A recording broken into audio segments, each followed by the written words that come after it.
is sick that Frank said. Is it Iggy? Kennedy, yeah. Kennedy.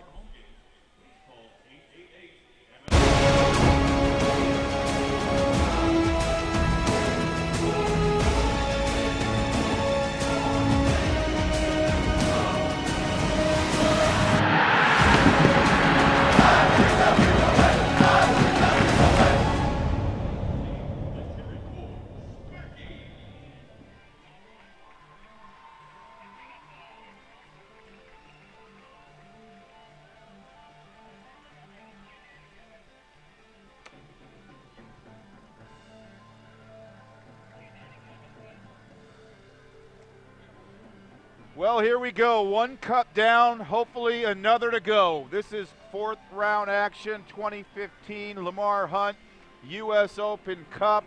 What a couple of days for this famed tournament that began in 1914. 16 matches the next 2 days, including 9 tonight. And now our attention shifts to the Chicago Fire and the guest from Derby City, Louisville City FC. Sparky is ready. Next to Kevin Egan, I'm Dan Kelly. So good to have you with us for the next 2+ hours. Absolutely spectacular conditions. This is a tournament. Over the years, we've seen poor weather conditions in Chicago. That's not the case tonight. And Kevin, so much history with this great club in the U.S. Open Cup, trying to bring a championship and a trophy for the first time since 2006. Absolutely, Dan. And some more history tonight. Louisville playing against a Major League Soccer team for the first time in their club history. We caught up with Coach O'Connor briefly earlier today, confident ahead of this game. He just wants his players not to be affected by the occasion, to go and implement their own game plan, possession with a purpose, and not be phased. It's a very, very young Louisville team. Extremely young against a Chicago Fire team, depleted really, all things considered. 3 designated players not in the team today. Many other players like Jovan Jones still away with international duty with Trinidad and Tobago. And it's a big time game for both clubs. Yeah, Frank Yallop talking about his team's loss on the road against New England. Things were a little sloppy. They look to clean things up as the combatants now enter the ring. And for the Fire, this has been a tournament in the past where it's helped turn their season around, something they hope to do and eliminate this rough patch they're in the midst of right now. Losing 3 times now in the past week or so, week and a half, and it's something the Chicago Fire need to get right. And like you said, the Open Cup may prove to be a welcome distraction for the Chicago Fire away from Major League Soccer. And Dan, for certain players tonight, when you look at this Fire team, you see the numbers, you see the names. Johnson, Cochran, Ameriqua, Stevens, all players, Matt Watson, Chris Ritter, players that will want to go out and prove that they should be in Frank Yallop's starting 11.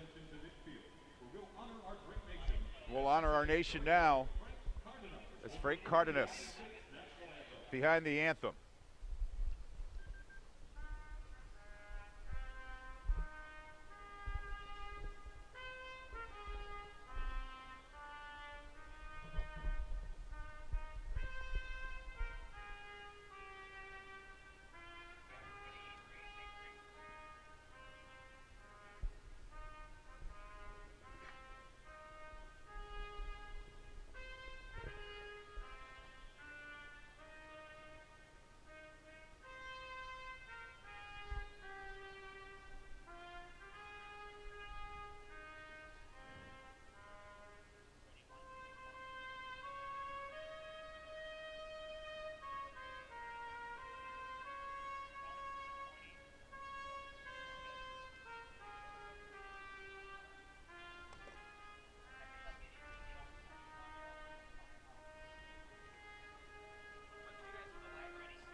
Well done.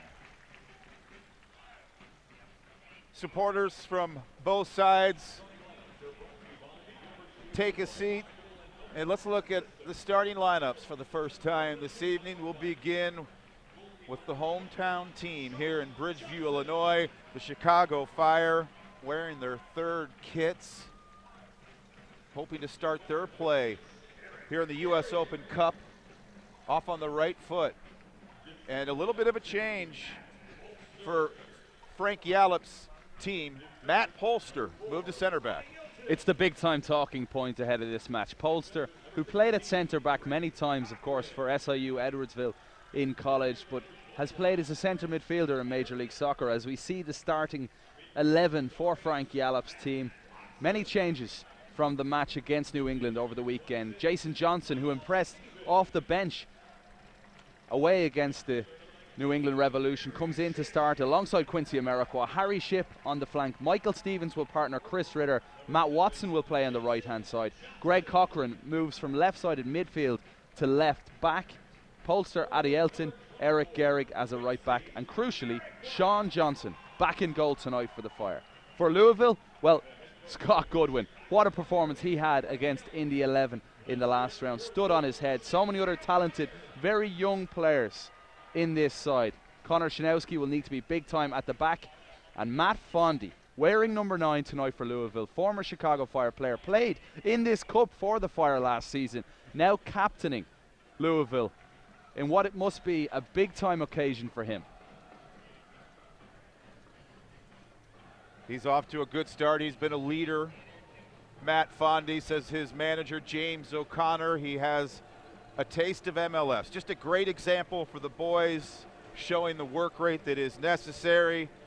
And this is a quality team, Frank Yallop says. We have to beat a team that's not bad. There's shocks in cup play all the time around the world. They're organized and tough to break down. Perhaps the center back position, though, not as fast for Louisville City FC, something that the Fire can exploit. Quincy Amarikwa and Jason Johnson getting the start. Coach Yallop saying that the man nicknamed JJ deserves a start. 5 guys in the starting 11 really that didn't play too much in Saturday's road loss to New England. And away we go. Johnson and Shipp and Amarikwa searching for it. Johnson will bring it down. Is Ritter over for Cochran. It's Greg Cochran made his first appearance of the season against New England. Johnson leaping up for it, but Scott Goodwin, his first touch on the ball. The 23-year-old keeper, 6 foot between the sticks for Louisville City FC, and a pretty energetic start so far. First touches for the visitors, but it's Adi Elton. Quickly moved back by Polster. There is a familiar face guarding the Chicago Fire goal. After a hiatus, Sean Johnson, who's been a mainstay for 5 seasons, back in the mix.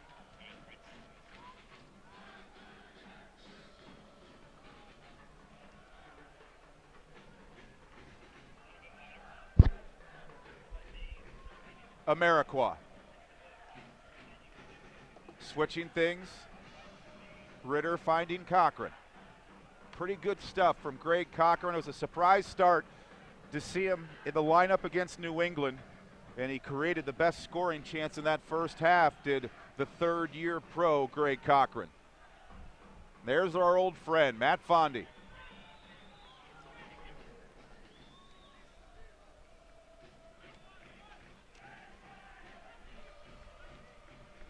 And for Michael Stevens in the team tonight, he's going to want to be very creative and just show Frank Yallop what he can do from the central position. Against DC, away from home, he was played on the right-hand side of midfield, and it wasn't his best performance at all. And Frank Yallop said that afterwards. He prefers to try and get Michael Stevens in a central position. That's where he's most comfortable. That's where he's used to playing.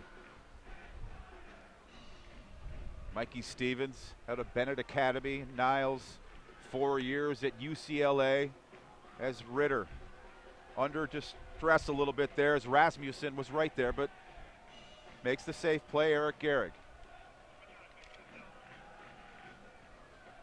James O'Connor, Louisville City's FC manager, saying moments before the match, He's telling his team, this is a chance to show people just how good you are. Go express yourselves and be brave on the bigger stage. Be brave enough to keep the ball. Possession with purpose is our style.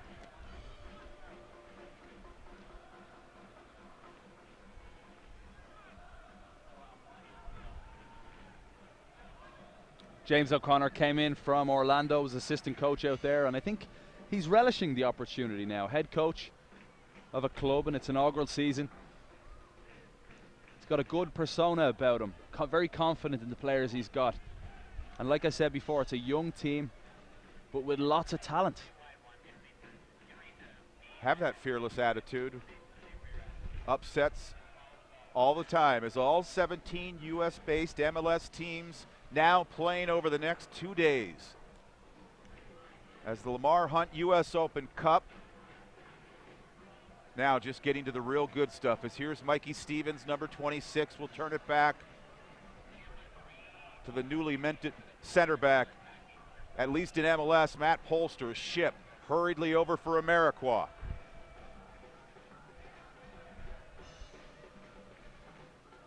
Stevens.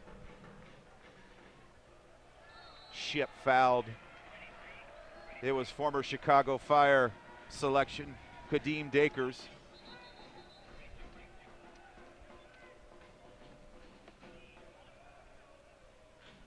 What a test for Louisville City FC. This is their first ever MLS opponent in their brief history. Cochran taken down by Ship, but swarmed by white shirts. Fondy looking to counter.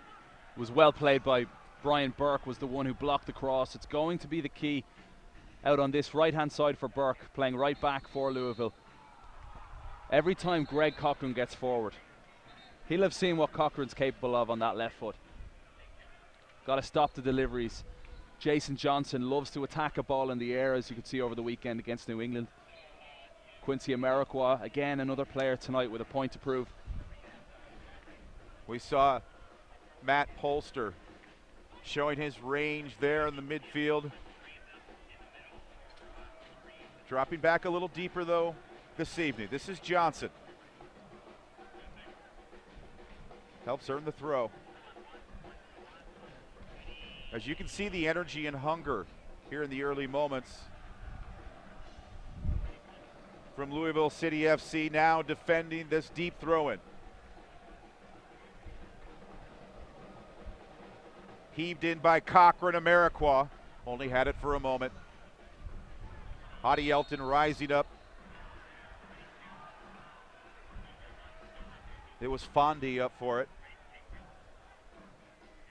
And speaking to people from Louisville, some fans, the Coopers, they've all made the trip. Well, a lot of them have made the trip here to Toyota Park in Bridgeview. And they're celebrating in style nice and early, but they say that, you know, the team has so much confidence in Matt Fondy up front. They don't mind giving him that long ball nice and early. They trust that he's going to be able to hold the ball up and wait for the likes of Guzman, the likes of Aidan Quinn to get forward in support. They said it was a 5-hour drive, the Coopers, and 3 bottles of bourbon, but only for the passengers, of course. Section 8 and Sector Latino providing the chorus for the home side. Cochran.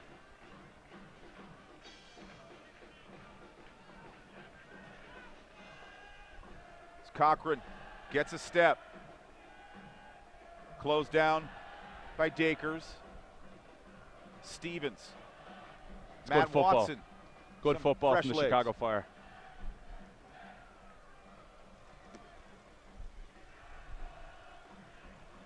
A little bit of a surprise to see Hadi Elton back in the starting 11, but so valuable and felt pretty fresh after that loss against New England as Amarikwa over for Gehrig. First times it across the goal. Watson, the hopper into the awaiting hands of Goodwin. Good build-up play from the Chicago Fire. Quincy Amarikwa with the head up. That's what you like to see, the recognition of the run from right back Eric Gehrig to get forward. And this could be a good stage for Quincy Amarikwa. He hasn't produced as much as he did last year and as much as anticipated. But a chance to show his manager that he belongs. or at least be a resource off the bench. Amarikwa scored a big-time goal for the Fire against Columbus last season in the Open Cup. Fondy makes the run. Flag comes up for the first time here in the 8th minute. And that might be a problem for Louisville. You could see that even if Fondy was onside, he had a lot of work to do to try and hold the ball up. And again, wait for teammates to help him out. That's Kevin Egan. I'm Dan Kelly. So good to have you with us here for the Lamar Hunt U.S. Open Cup. Cochran. They've utilized him frequently here. Polster drifting to the right.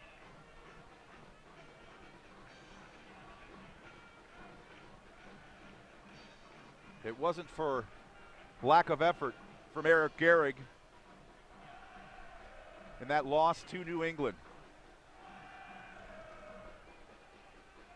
And he doesn't seem to slow down much. Matt Polster will miss his next MLS match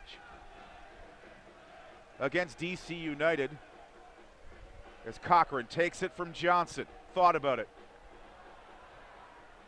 Like we touched on before, well played. Excellent play from the fullback, Brian Burke, to get across nice and fast. It looked like Greg Cochran had so much room to get the cross in early. Burke did well once more. Burke has been sturdy back there in the early moments. Polster helps reclaim.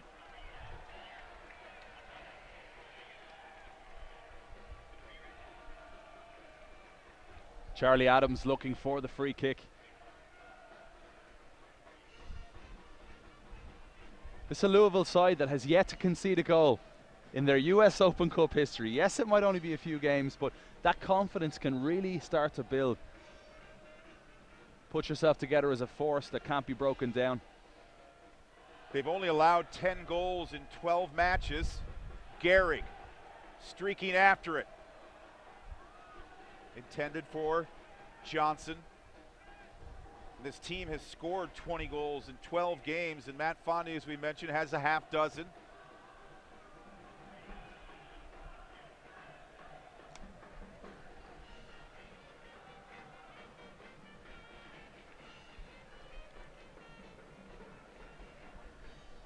Eight of the starting 11 for Louisville, born in 1990 or younger. It's incredible. Such a young side. Matt Fondy at 25. The leader, the most experienced player out there. And that's the thing, a big opportunity, young players, you know that effort is going to be there. That's when teams get in trouble in MLS and US Open Cup play, when it's a 90% thing. Here, keeper Goodwin leaves his line, punches it away. Popped right towards the perimeter of the area by Cochran. Finds Matt Fondy. As Fondy would like that pass back, he had visions there of Kadeem Dakers. Eric Gehrig's been very impressive so far, getting forward on the right-hand side. Just moments ago, whipped in a great ball, kept it low. Aiden Quinn, Fondy. Flag staying down, Adi Elton is there. Fondy looking to cut. Looking for the open lane.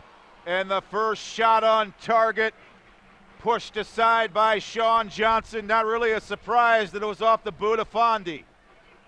Nice save from Sean Johnson. Chicago Fire's defense stretched far too easy. Adi Elton, the deep-lying defender, not in line with the other defenders. And Fondy went for a bit of a run. Gets the shot off, comfortable for big Sean John.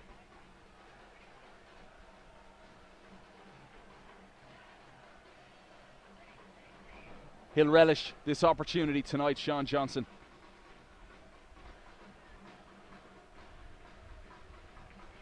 First one of the match. Off the corner, low service, and Amarikwa puts that into the parking lot. He's got a lovely left foot, Charlie Adams. Scored a beautiful goal a couple of rounds ago. Downers Grove, Illinois native. Charlie Adams, number 94 for Louisville City FC. Second corner, this one a little too much behind it. perfect match to reacclimate Sean Johnson to this team after suffering various ailments and minor injuries to begin the season, and he had a chance to watch different perspectives, something he hasn't had a chance to do during his MLS career. Your last point there is absolutely crucial. It's something that Sean Johnson hasn't faced since really becoming a professional here with the Chicago Fire. Earlier in the season, he fell into the net in pre-season. Arm ended up being infected afterward, so he missed the game. Then he had an eye injury, missed the game from that. So Sean Johnson's just desperate for a little bit of consistency and continue to keep his health and fitness. Flag is raised here in minute number 14 remains. Goal is here just south of Chicago, Bridgeview, Illinois, Toyota Park. Lazy clearance found by Chris Ritter, but nothing much going forward. You could say that Goodwin was the man of the match for Louisville in their win over Indy 11. That match went scoreless through 114 minutes. And then 2 extra time goals. That was back on May 27th. What a big time win for Louisville. Also beat Lansing United along with Indy 11 to advance to the 4th round. Charlie Adams.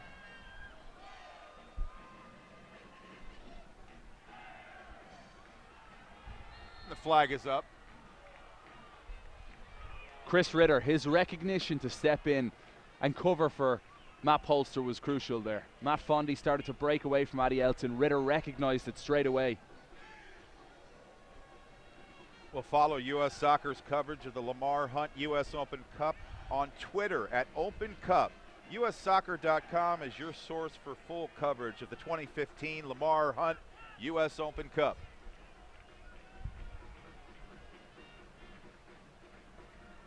Stevens and Polster.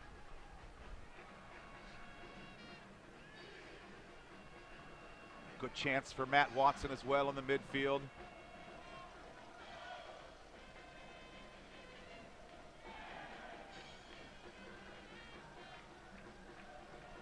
You know, Dan, out of the fringe players, and I shouldn't even say fringe, the players that are looking to break into the Fire team, the one that I think is closest is Jason Johnson.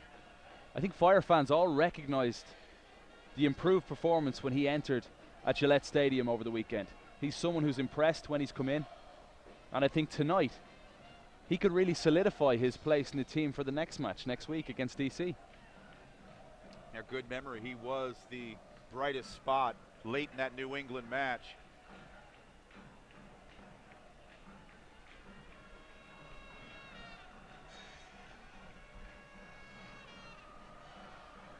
Juan Guzman, the longtime Charlotte Eagle. Connor Shanelski.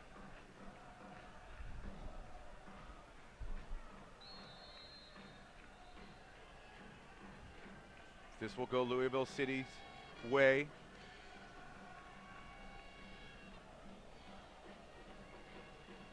How would you judge the start so far from the Fire's perspective? Just okay. I think the team needs to do a better job of getting the ball to the feet of Johnson and Amarikwa. If you look at the amount of times they've had an opportunity to take the ball into feet and bring a teammate into play, it hasn't really happened so far. I've been impressed with Gehrig over on the right-hand side, Greg Cochran on the left, doing their best to get forward.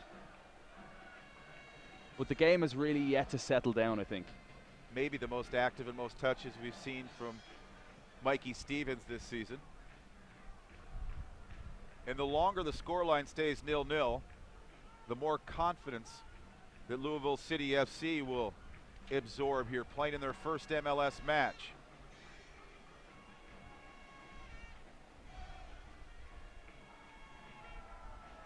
We talk about potentially hitting the rookie wall for Polster. Maybe this is a good time that he'll sit and watch a little bit with the yellow card accumulation and the suspension upcoming for that home game Wednesday against DC United next week here at Toyota Park. And one of the keys so far for Louisville, they've done a great job in cutting out those passing lanes to Amarikwa and Johnson. Amarikwa a little behind Ship. Cleverly though, regathered by Ship. Tries to go to Gehrig, pops free for Chris Ritter.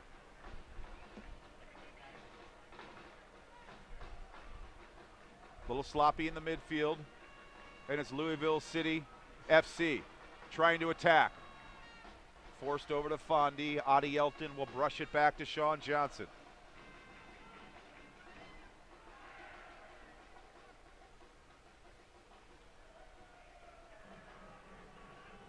Mikey Stevens is excellent at taking on responsibility. He wants to be the guy to take the ball off the central defenders every time.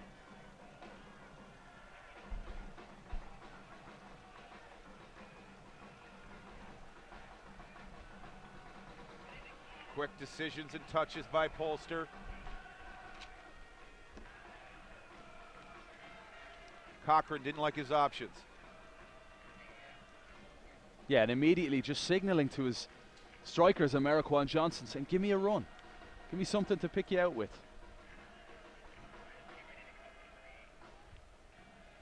Louisville City FC arrives at Toyota Park fresh off their second league loss. They failed to score in league play for only the second time this season in their loss to Rochester. It's Amarikwa, plenty of room for Gehrig. Takes it back from Ship, cross coming. Driven pretty hard. Cochran on it. Stevens showing the quick feet. Will switch. It's Watson. Couldn't take the pass down and then whistled for the foul. And shown the first yellow card of this match. Yeah, I think that's a fair decision. Tactical foul from Matt Watson. The breakaway was on for Louisville. But once more, you can see the threat down the right-hand side between Ship and Gehrig. Nice interplay.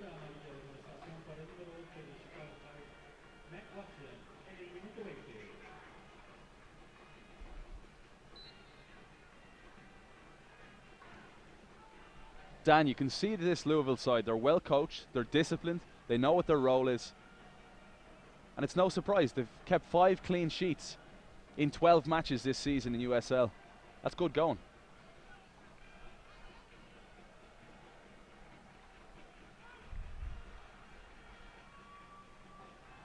For the Fire, they made it pretty deep last year in their US Open Cup run, beating Pittsburgh, Columbus, and the Atlanta Silverbacks, eventually losing to Seattle in a disappointing end, but making it to the semifinal for the 10th time, a modern era record.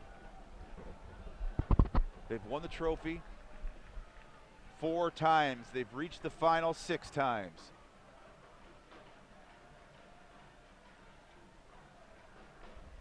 So a deep history of success with this side and trying to get back that way. But here's Louisville City FC trying to threaten Adi Elton. Hard first touch there by Polster. Allows Louisville City to get a shot off. Rasmussen with the opportunity.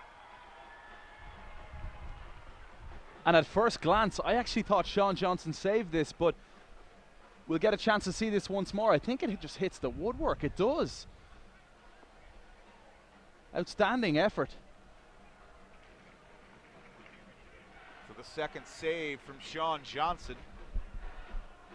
Well, I don't think that'll go down as a save because in the end the goal kick was given, but it did look like there was a touch.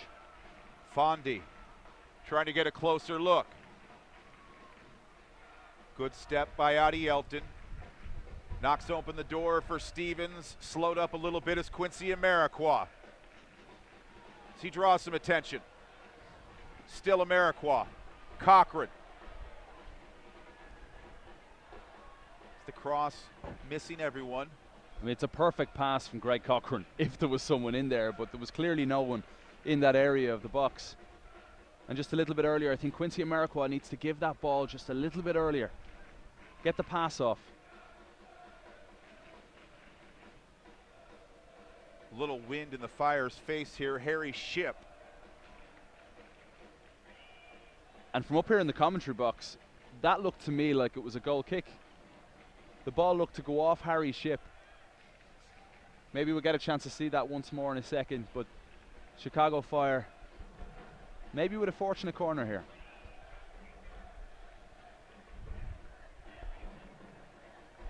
Ship trying to do his thing. Adi Elton was up for it.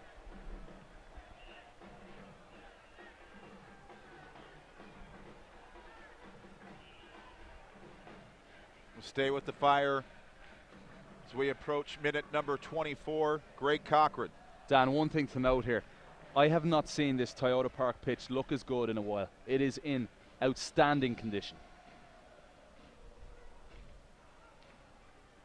Now, we've had monsoon conditions frequently here during the spring, into the summer months here in the Chicagoland area. Yesterday wasn't pretty. It's called U.S. Open Cup weather here in Chicago. But we got a break this year. It was the day before. No lightning delays tonight. Yeah, if the match was last night, no chance of the game going ahead. Amarikwa got a foot to it, but just put it on a platter for the keeper, Scott Goodwin. Outstanding vision. What a pass from Matt Polster. Not too far away. I just feel up front, Johnson and Amarikwa need to be a bit cuter about who's going to step and try and receive the ball to feet, and who's going to be that guy to run the channel or run in behind. Burke, well over the frame.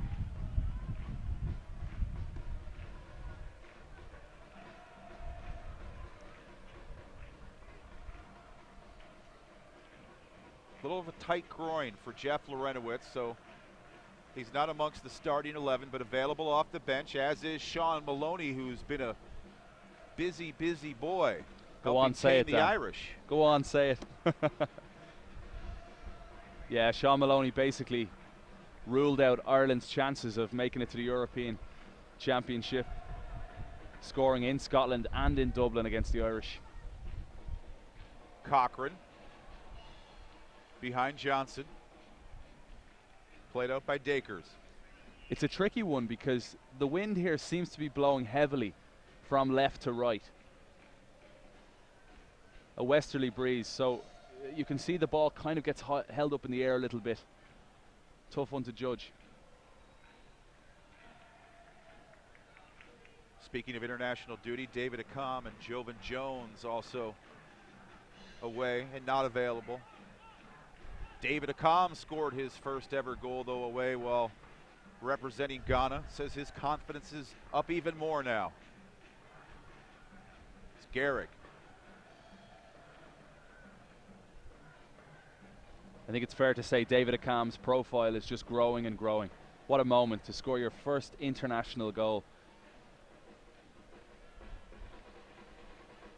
Kevin, the Fire still seem challenged by finding Amarikwa and Jason Johnson here early. Cochran got a foot to it. Aiden Quinn will turn it wide for Louisville City FC. Adi Elton goes to ground. Advantage Louisville City FC.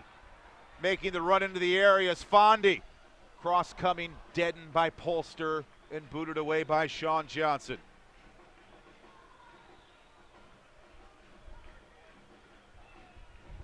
We'll have a child 14 years old or younger, enroll them in the Junior Supporters Club.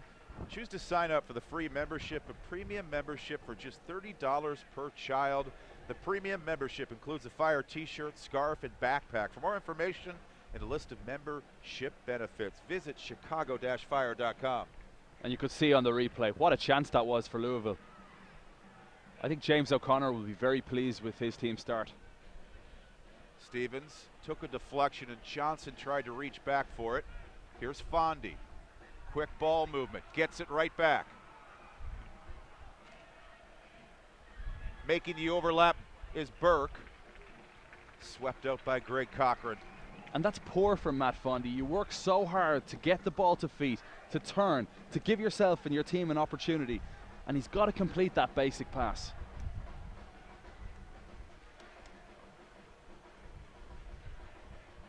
This is Fondy.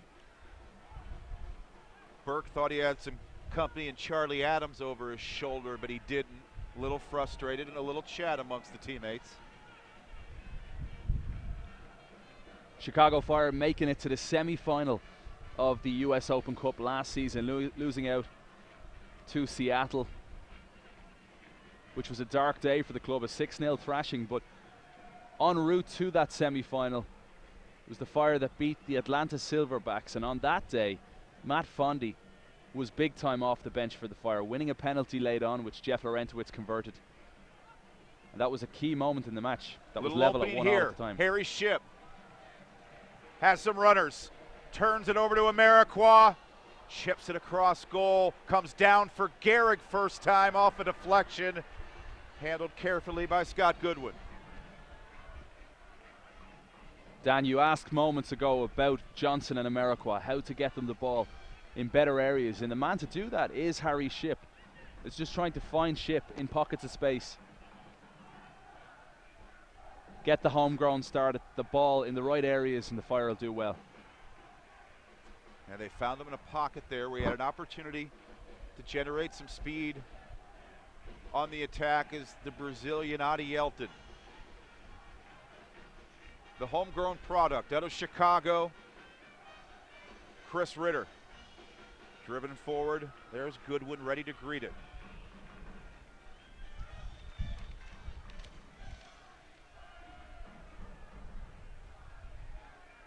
So Frank Yallop has made a tactical switch. Jason Johnson has come across to the left-hand side of midfield. Now Harry Shipp will play underneath Quincy Amarikwa. I like that move.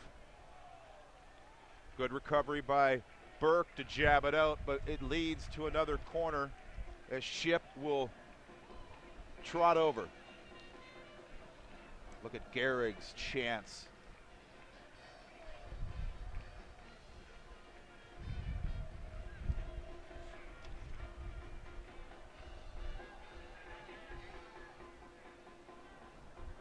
Driven in by Shipp.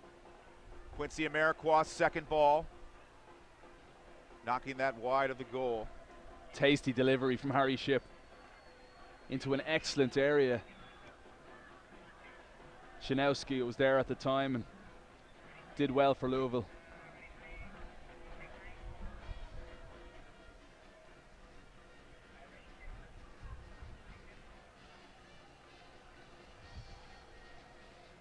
It's just over a half hour in.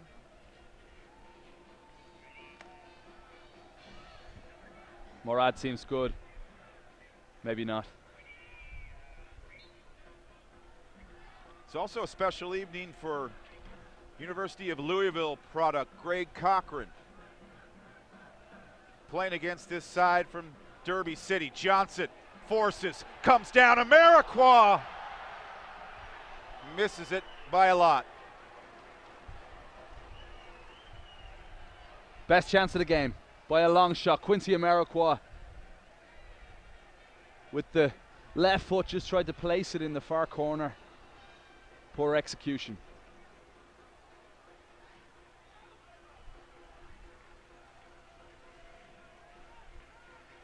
Looking for more chances. Rummaging down the near touchline is Stevens, but it's Fondy in Louisville City. Trying to counter.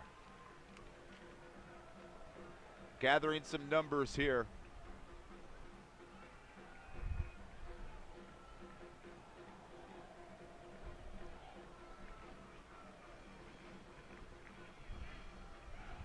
Floated through the midfield. Burke and Shinowski back and forth. And Louisville look like a threatening team. I think they just need to try and get Rasmussen on the ball in areas closer to Matt Fondy.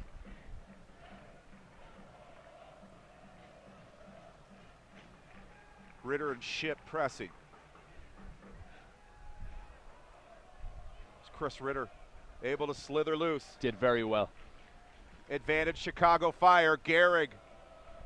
Here's Shipp. Watson lets it go. Right decision. It's Jason Johnson. Couldn't go forward. Trying to pick up the scraps there as he and Fondy race towards it. Yeah, Johnson just puts on the afterburners. Fondy did very well. Frank Yallop saying prior to the match, Jason Johnson, he deserves a start.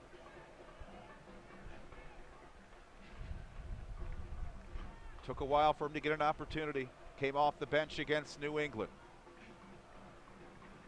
Burke wants it down the right side. Finally gets it. Stakers was trying to spring him down the right side. Not a bad effort at all from Louisville. Good composed play. Charlie Adams cutting right across.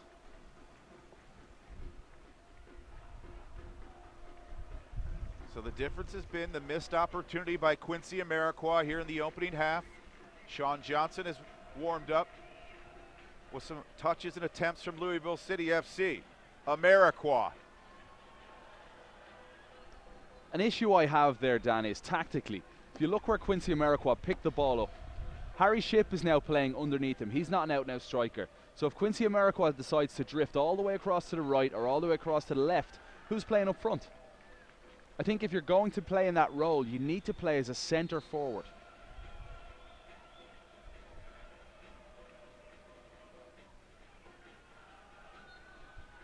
Fire fans, show your fire pride by donning the latest Chicago Fire apparel. For a wide selection of t-shirts, scarves, hats, jerseys, and much more, visit shopchicagofire.com. Today and tomorrow only receive free 2-day shipping on orders of $100 or more.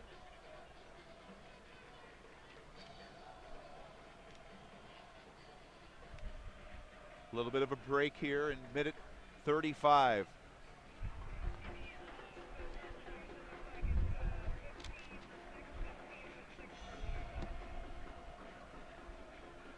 Huge night, well, huge couple of nights for this great competition. Like we said, 102nd year of the US Open Cup. There's some big time fixtures around the country.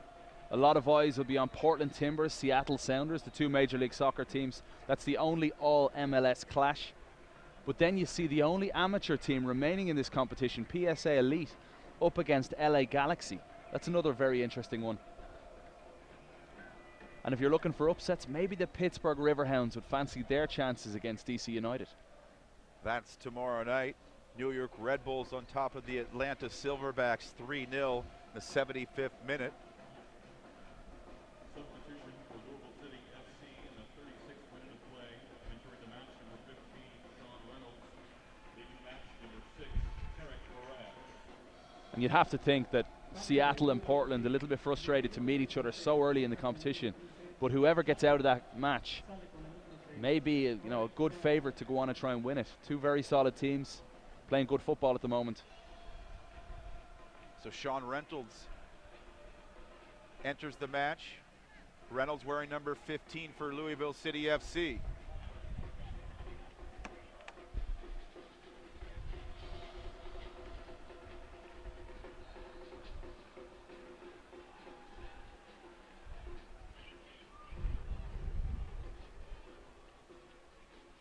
As the wind continues to blow, right now the backs of the visitors, wearing the white shirts. Longtime equipment manager Charles Raycroft has the Fire looking very sharp in their third kits.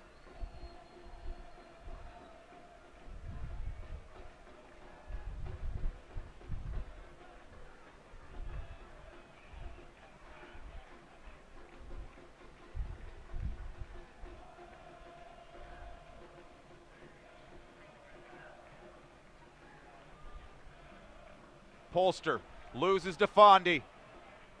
Fondy, Adi Elton gets a piece of him as Fondy will turn it over. And there, a nice recovery from Matt Polster to help get himself and his team out of trouble. He had the initial giveaway but makes amends, and here's Harry Shipp over for Gehrig. Doesn't keep it for long.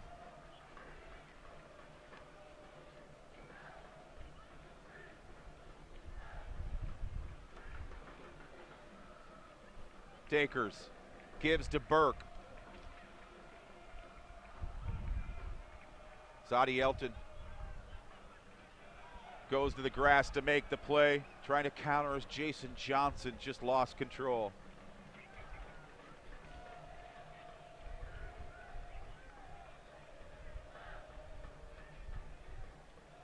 So Louisville City FC forced into an early substitution. Sean Reynolds now on for the visitors. And it's an area of the field that you really don't want to lose one of your starters. Centre back up against two strikers, out and out strikers if Johnson is playing inside alongside Amarikwa. Flag coming up.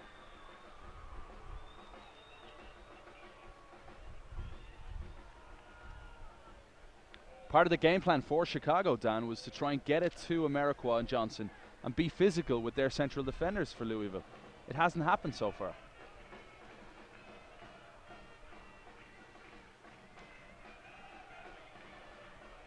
Dakers takes it away from Greg Cochran. Dakers left-footed into the area. First timed out by Polster.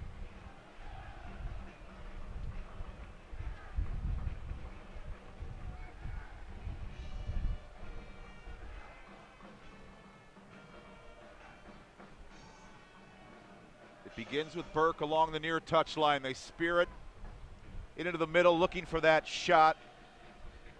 Aiden Quinn puts it wide of Sean Johnson's goal. I was a big fan of Aiden Quinn in his college days, playing with Akron. Very talented footballer.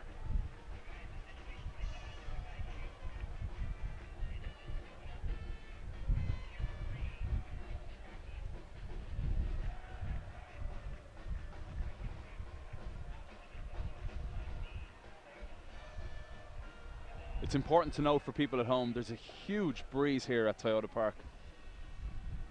A breeze in favor of Louisville in this first half.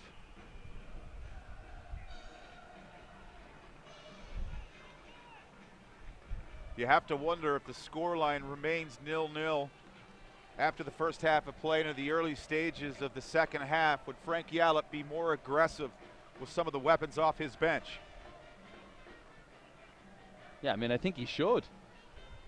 It's the US Open Cup. It's a match you have to go out and win. And certainly for momentum for the Chicago Fire, I think it's a very important game.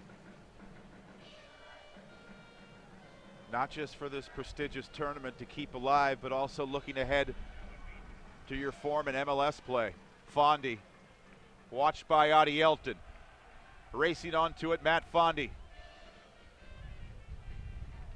Going end line and a nice recovery by Adi Elton. Scurrying away is Greg Cochran.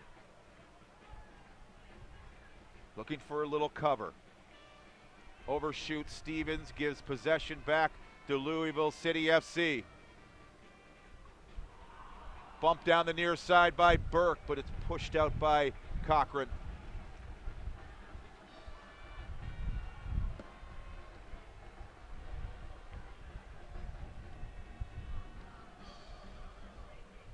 Guzman will deliver the corner.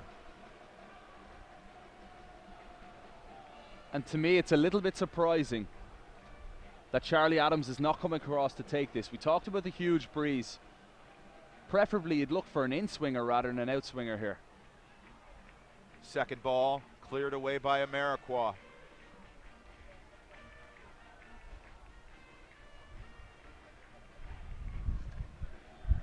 A free 50-50 ball, back and forth, finally reclaimed by Quincy Amarikwa. Trying a little chip to himself, but too much coverage back for Louisville City.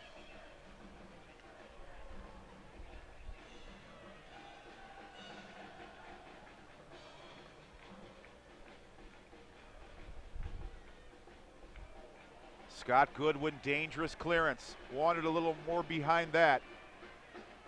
Yeah, not for the first time tonight.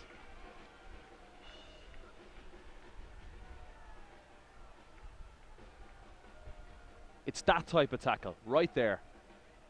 50-50 ball that you can tell Louisville's just up for this tonight.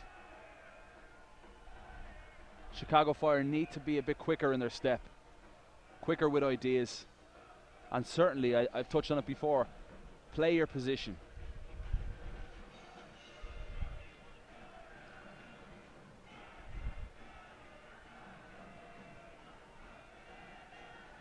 Amarikwa. Ship. One times it over to Cochran. Greg Cochran the cross. Johnson got ahead to it. Harry Ship. Not enough room. There's room for Watson. And that right-footed lash wide of the goal. Excellent build-up play, great sequence for the Fire. And what happened in the build-up? You had Quincy Amarikwa playing as a centre forward, a target man. The ball was played into his chest, and that play developed from there. Quincy Amarikwa taking the ball down, bringing Harry Shipp into the play. It's so simple, but it's so important.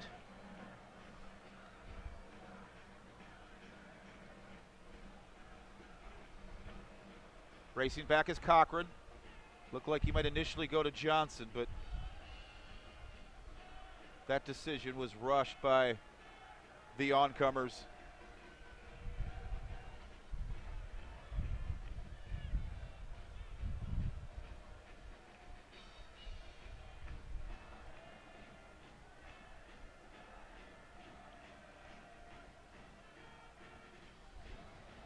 Good news out of the World Cup in Canada.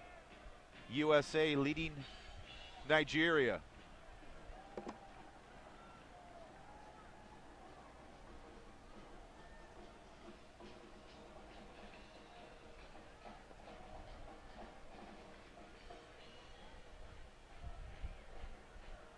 So much soccer being played around North America. US Open Cup, World Cup. North of us is Quincy Amarikwa, handled by Eric Gehrig. Gehrig showing his frustration here in the late part of the opening half. Yeah, the US up 1-0 into the second half now, 68th minute. And who else? Abby Wambach, the all-time top scorer in world football. Whether you're talking about men's or women's, it's Wambach that leads the way. Kevin Egan being the dedicated pro, not looking at Twitter like myself during this opening half, and a lot of chatter on Twitter is it looks like a lot of chances for the U.S. women to even have a bigger lead than they do, so hopefully they can persevere. As here's Johnson, Quincy Amarikwa, Shipp. Little short pass for Stevens. Breaks through defenders. Johnson tries to get a step to bring the cross in, doesn't, but earns the corner here late. And well done, Jason Johnson. Committed to moving forward, committed to taking on the man 1v1. That's good play. And also good defending as well from Brian Burke. 1 minute of stoppage time added.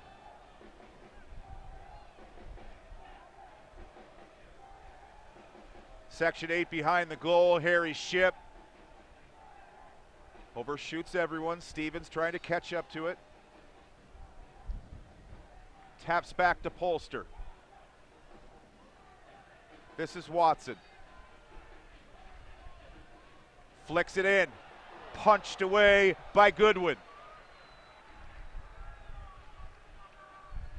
As he towered over Adi Elton and got a little piece of him.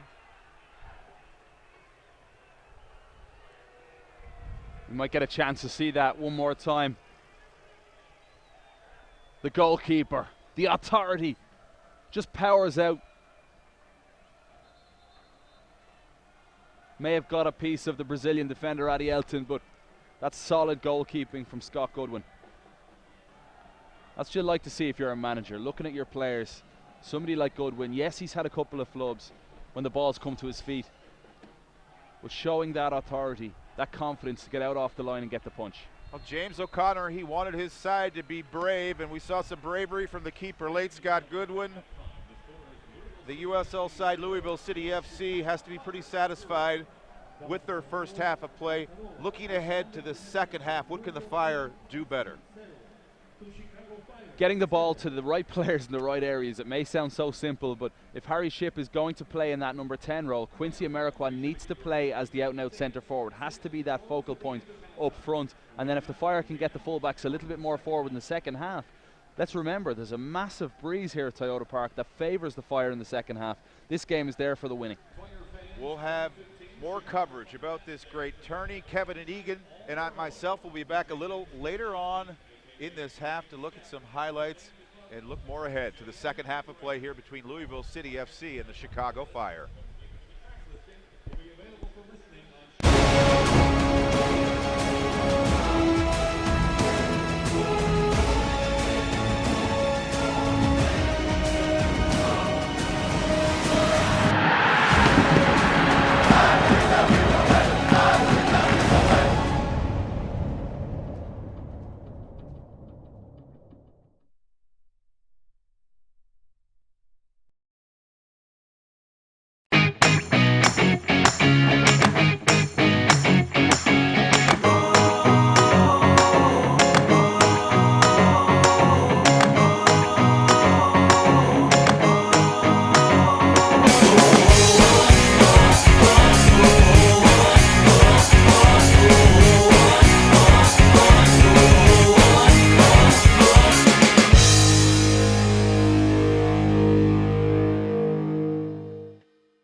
Today I'm going to be a parking attendant and helping our fans get into Toyota Park swiftly and safely, and hopefully I won't have to use the cuffs. I'm really excited to be a champ today for our fans and see what it's like to enhance our fans' experience off the field. I went to preseason champ service training, so I got the training I need. I'm ready to go, and now I'm excited to go meet retired Police Chief Harvey.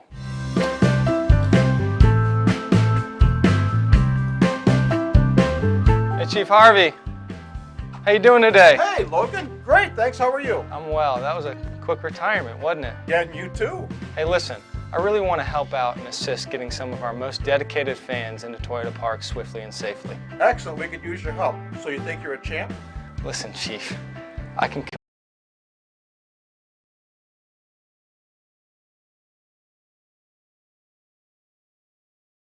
Today I'm going to be a parking attendant and helping our fans get into Toyota Park swiftly and safely, and hopefully I won't have to use the cuffs. I'm really excited to be a champ today for our fans and see what it's like to enhance our fans' experience off the field. I went to preseason champ service training, so I got the training I need. I'm ready to go, and now I'm excited to go meet retired Police Chief Harvey.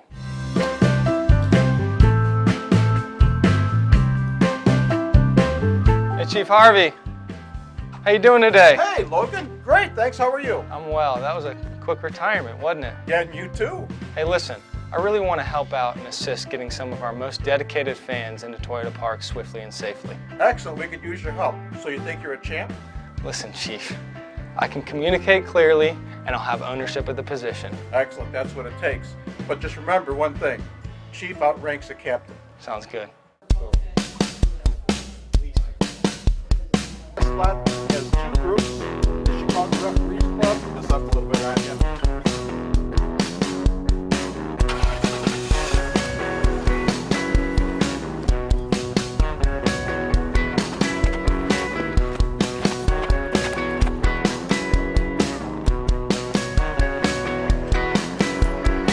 What's up, guys?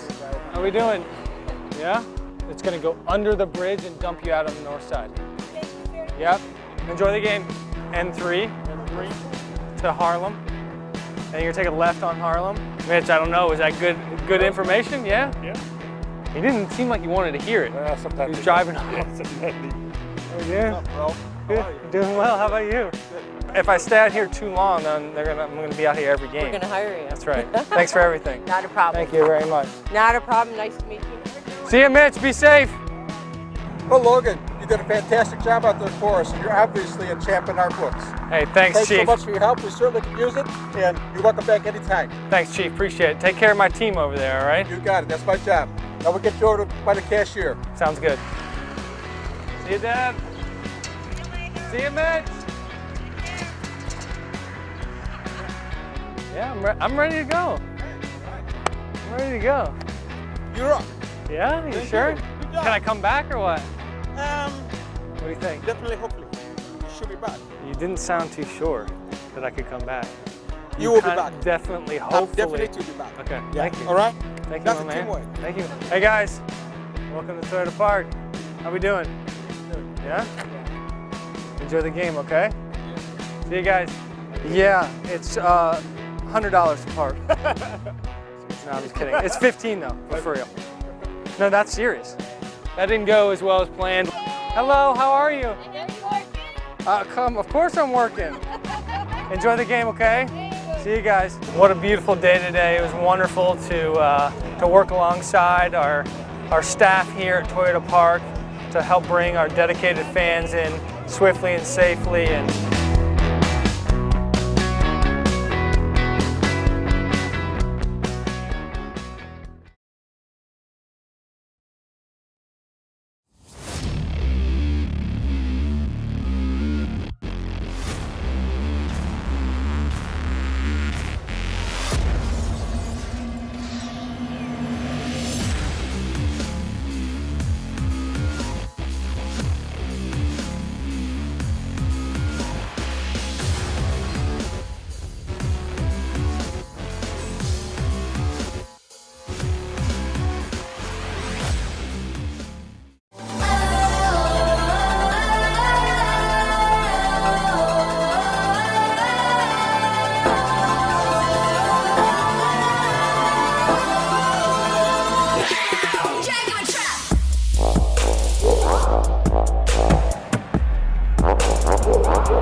Jones cuts inside on Harden, spreads it through. Aaron Shep has scored.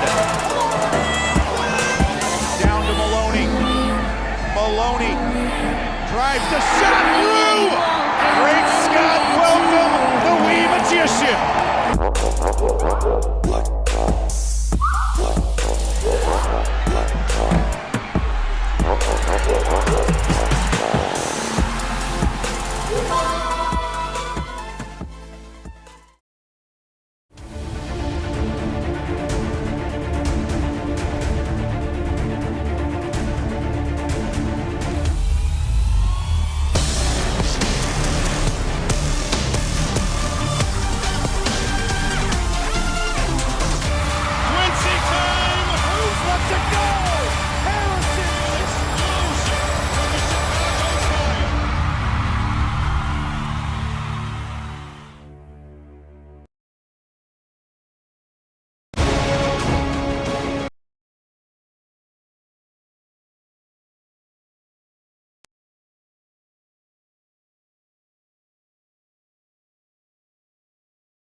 Illinois, and Kevin hoping for a better second half performance from the Fire and trying to shut down any hope from this USL side. Yeah, and you look at the Chicago Fire bench, there's options there. John Bush is the goalkeeper on the bench. Let's go through the other options. Lavelle Palmer, Jeff Laurentowicz, Sean Maloney, Colin Fernandez, who's returned to the team, Razvan Kochish and Guli de Prado. If the performance continues like we saw in the first half for long, I don't see how Frank Yallop will resist the changes.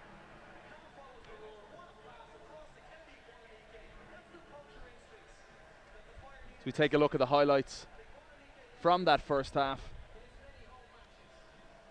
Quincy Amarikwa, nice bit of vision. Eric Gehrig had a decent performance in the first half, and it's a Matt Watson effort from distance.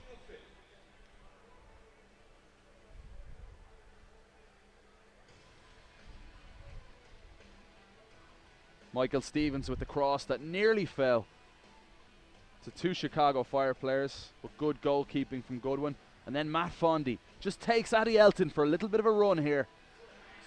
Gets away. A low shot that Sean Johnson is equal to. And then the in-swinger. Charlie Adams toward the back post. Not a bad delivery, no one there. And Matt Watson picks up a yellow card.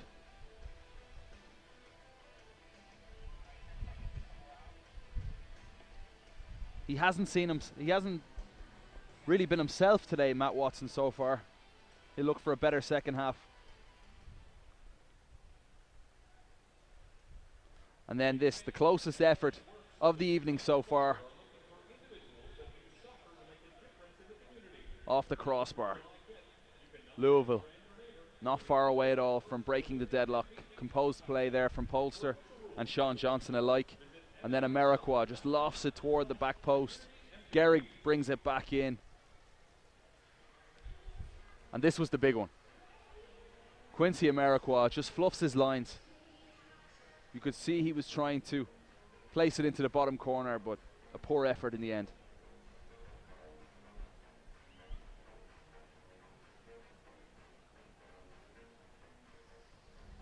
This Polster had the giveaway late in that opening half, but made a nice recovery.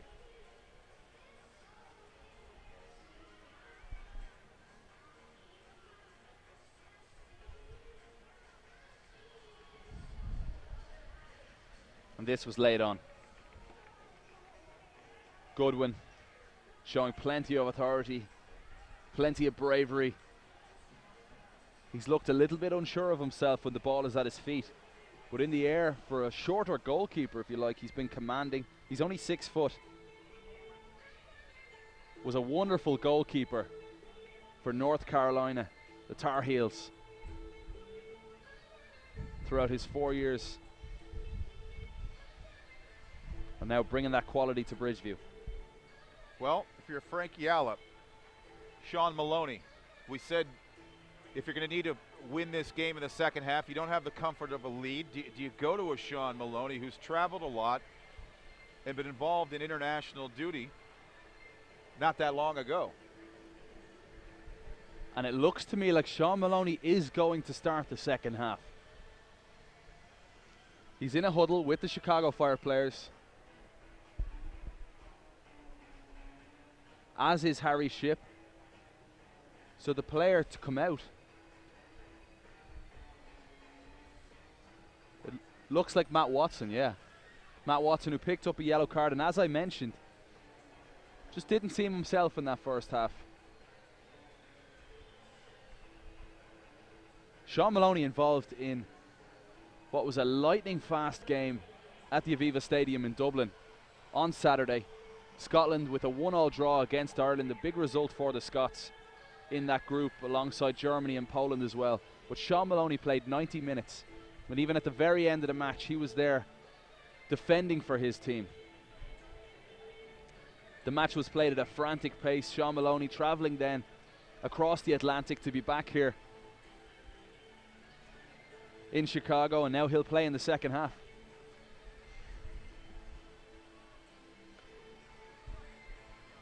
Out here a little early for the warm-up, the Chicago Fire. Well done by the officials in the first 45 minutes. Kept things fair and square. Look for more energy and more of a response from the home team.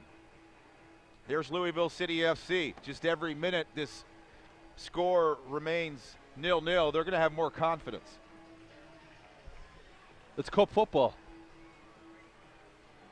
You see upsets all the time. Louisville, inaugural season. You can see them wanting to come to Toyota Park, pull off the upset against a Major League Soccer team, their first ever time, remember, playing against an MLS side. They'll be confident. Sean Maloney scored a deflection against Ireland.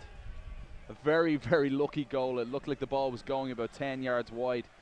But he'd look for anything tonight. Any kind of a deflection to score for the Fire.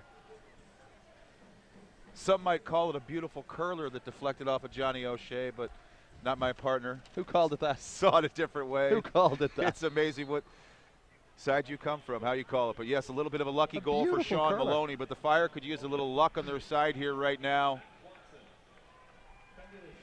So we'll see if Watson going off for Sean Maloney can add some energy. And already, that substitution, for me, brings far more shape to this Fire team. Jason Johnson on the left, Harry Shipp on the right. Stevens is alongside Ritter still in midfield, and then Maloney will play in underneath Quincy Amarikwa. And that was a game against Ireland that Sean Maloney and everyone on the pitch ran an awful lot. It was frantic. The referee let an awful lot go. Challenges flying in everywhere. Two countries that have always gotten along very well, the Scots and the Irish. But a lot of pride on the line, and Scotland that came out on top.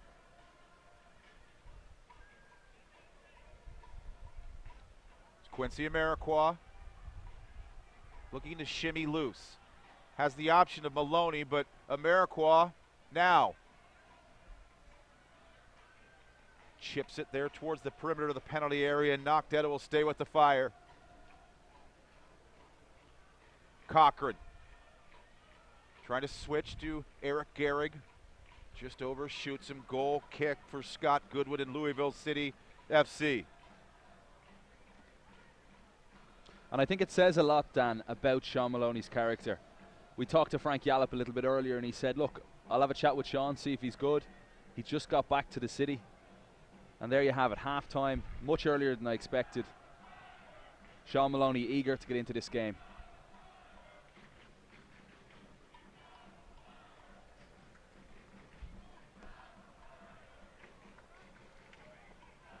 As Watson was on a yellow card. So Maloney on for him. Some good spells from Adi Elton. That opening half is Quincy Amarikwa. Back to goal, Stevens. the little flick. Johnson. 1v2, and it's wrestled back by Brian Burke. Trying to get it to Fondy. The intervention from Adi Elton. It's Johnson and Greg Cochran. Little stumble by Cochran, recovers. Nestled next to him was Jason Johnson, but he tosses it into the midfield, and it's recaptured by Aiden Quinn. Looking to spring Fondy. Rasmussen had it for a moment. Swept away by Cochran. Johnson. Quincy Amarikwa would have liked another chance at that. Little bit forced from Johnson. It was good team play from Quincy Amarikwa originally.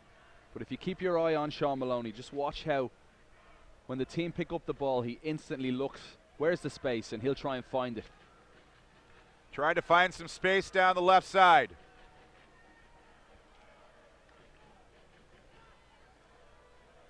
Comes down for Sean Maloney. His first few touches after entering this match, the first substitution utilized by manager Frank Yallop.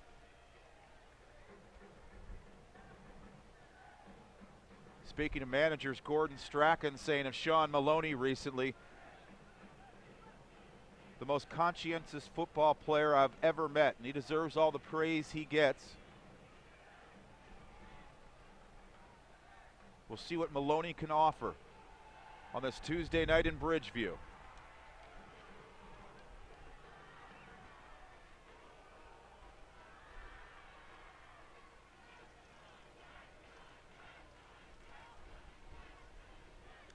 Nice thing for the Fire, well, and you talk about Sean Maloney and maybe being tired, is the break. No game at the weekend.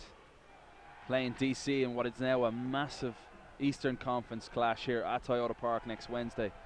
For Louisville, it's back to the grind. On June 20th, just a few days away, they play against New York Red Bulls 2. Maloney looking to slip loose into the area, but nothing came of it. We might get a chance to see that again. Wonderful run, well picked out by Michael Stevens.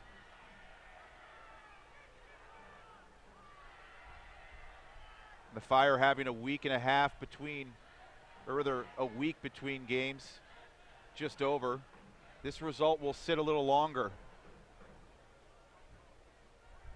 So hopefully it's a productive one that allows them to advance in U.S. Open Cup play. This is fourth round action. Louisville City in the white shirts. Former Chicago Fire player briefly last year, Matt Fondy, number 9. Fondy was a part of the Open Cup play that led to the Fire advancing to the Atlanta Silverbacks. A well-earned penalty that was finished by Jeff Lorenowitz on the road. Now making a run down the right side. Runners coming into the area. Adi Elton back first. Punched away by Polster. And Sean Johnson going wide anyway, but there to scoop it up.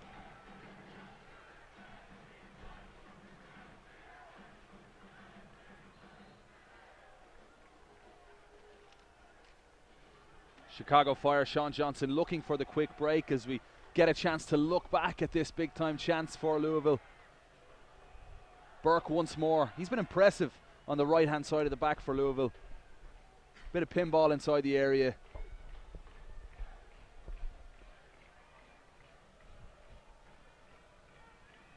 Ritter. Jason Johnson. Casually back for Adi Elton.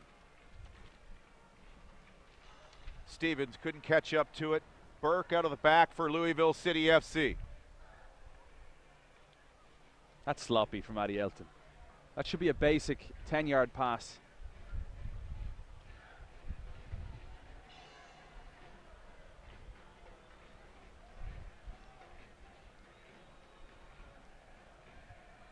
'53rd minute, Eric Gehrig on the throw. New York Red Bulls 3-0 over the Atlanta Silverbacks has gone final. Another U.S. Open Cup play. This is one of 9 games being played tonight in this tournament with so much history. Jason Johnson fumbled initially. Amarikwa couldn't completely bring it down. Chris Ritter and Eric Gehrig. Free kick for the Chicago Fire. Yellow card here shown in the 53rd minute. Yeah, good spot from the referee, Nima Sakafi. Eric Gehrig absolutely flattened after the ball was played, if you watch this again. It's Montano, number 20. Harry Shipp, Sean Montano. Maloney around the ball. Looks like it'll be Maloney to whip it in.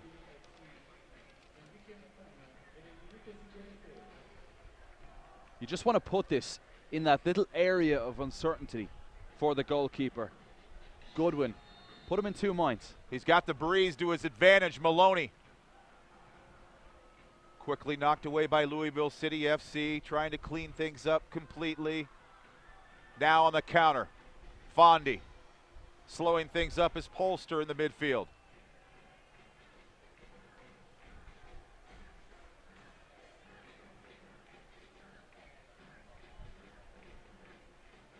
So Montano shown yellow for Louisville City FC here in the early part of the second half. Great step from Adi Elton. Couldn't make the connection with Quincy Amarikwa. So we see a little bad from Adi Elton, but then some good 2 minutes later. You talk about a player that needs a goal. Quincy Amarikwa, what he would do for his opening strike of the season tonight. Especially after he had the best chance the team has had in this game in the opening half. Chance to make a little bit of amends.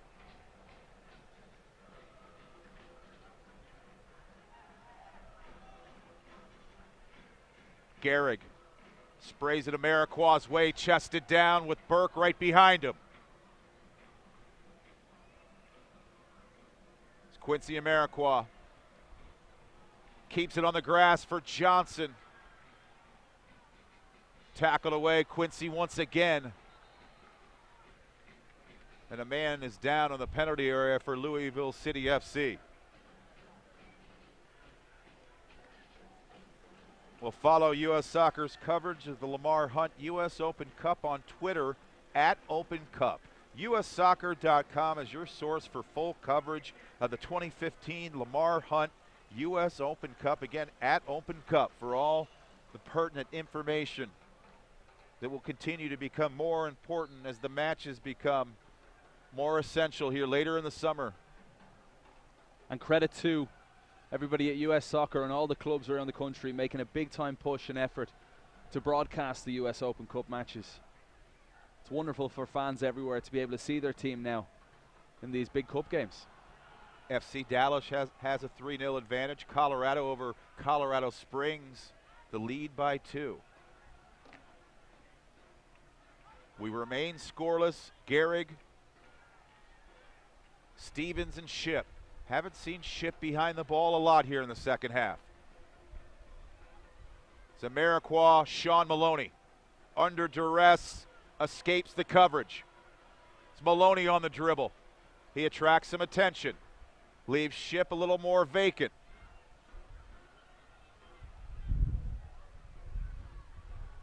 Stevens has to go back for it.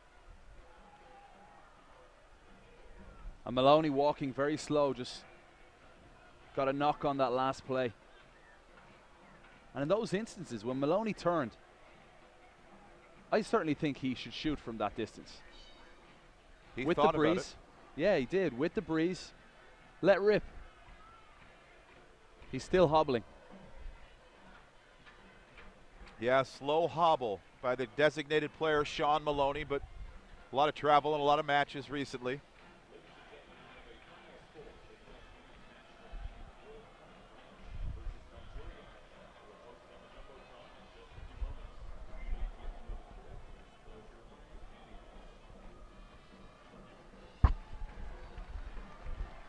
We have a final, the U.S. Women's World Cup.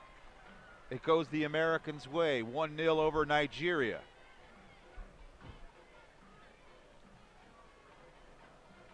The shoulder from Amarikwa opening up space. Johnson is rushed, and it causes the turnover. The visitors behind the ball.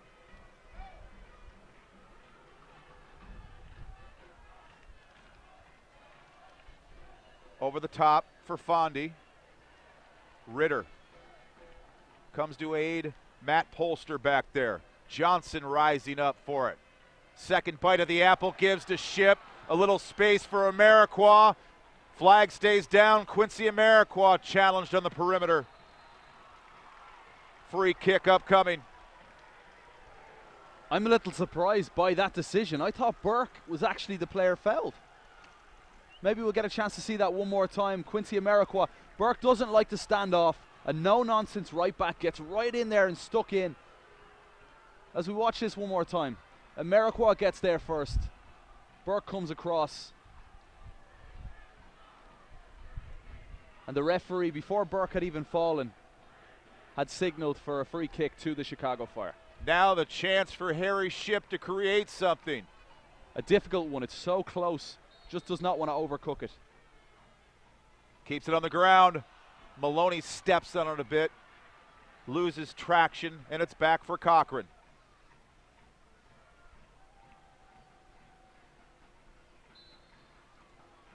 The energetic Harry Ship draws the contact.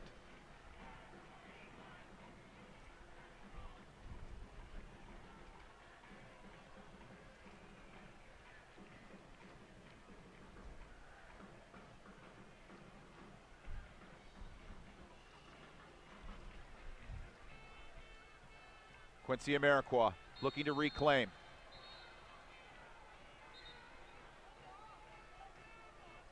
Little bite and some words with Quincy Amarikwa and Montagna.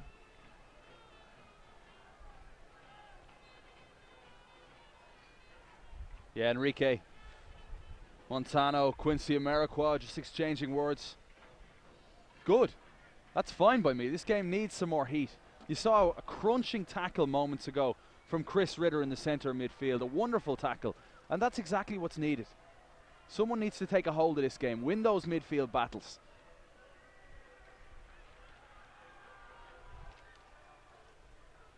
Montagna. Polster's got to recover. Cross coming. Knocked wide. Louisville City's FC's best look here in the second half. They keep possession.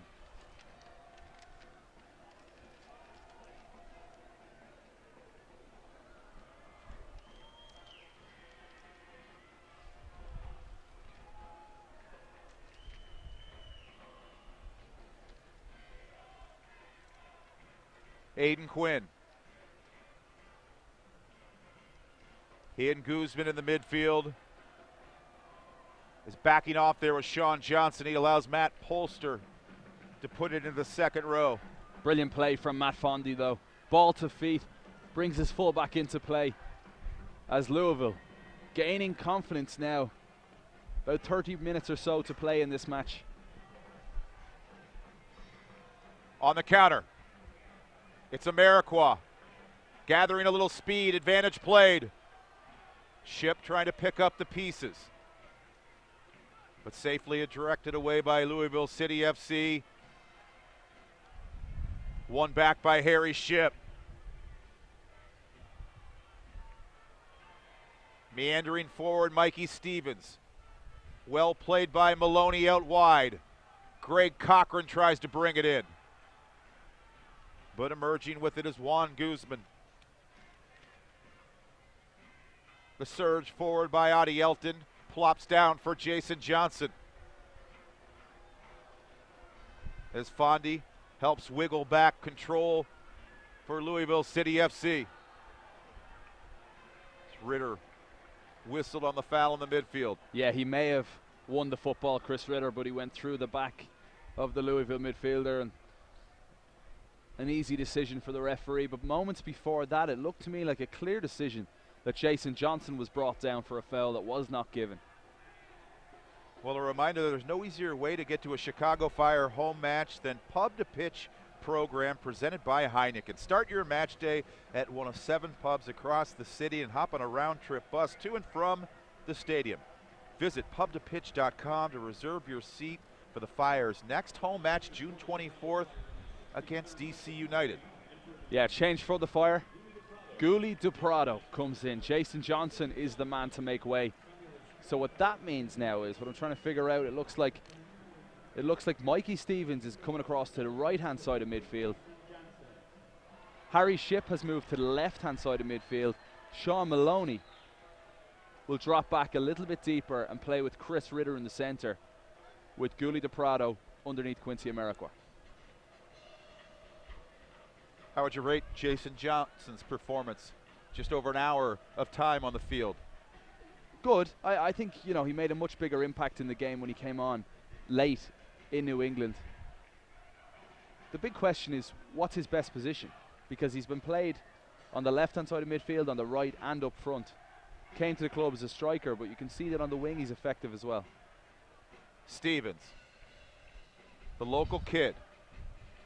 Another one, Eric Gehrig along the near side. From the north side, it's Chris Ritter.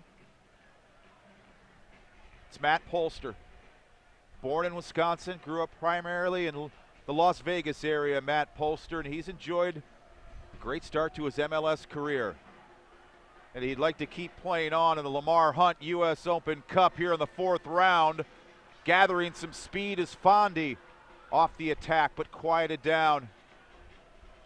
Helping there with Sean Maloney. Again, popping free.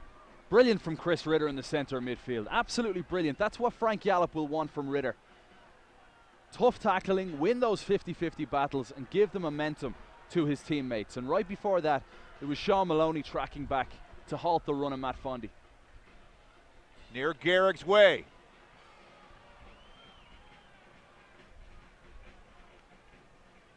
Couldn't direct it on frame. Fondy turns it down the right side. Intervening Greg Cochran. Shipp whistled for the foul. So what's Gouli DePrado's role? Where do you want to see him on the field? At times you've called him a free spirit too much out there. Where I want to see him on the field and where he actually is on the field might be two completely different things, because Gouli tends to roam. I actually was quite impressed with him in New England. I thought when he did get on the ball, you can see that technically he's a good footballer, but I think staying somewhat connected to Quincy Amarikwa will be important. And just playing that 10 role, try and play between the lines of their midfield and defence. We've yet to see the best of Gouli DePrado.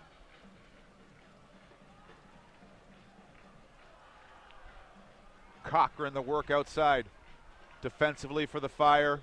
High boot there from Quincy Amarikwa. And Connor Shanowski wanted a whistle for a high cleat there coming near his nose. There's Quincy Amarikwa. This time he's called.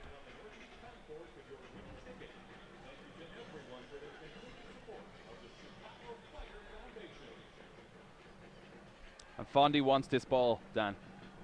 He's the one calling for it, and that's exactly where it's going to go. And Chicago Fire have moved Chris Ritter and Eric Gehrig either side of Fondy. Matt Fondy, the 25-year-old captain, 8 appearances with the Fire last year. You know he wants to be a difference maker, especially on a night against his former team, albeit briefly. Chris Ritter, he's looked pretty good tonight, number 21 rising up there. And it's Stevens away.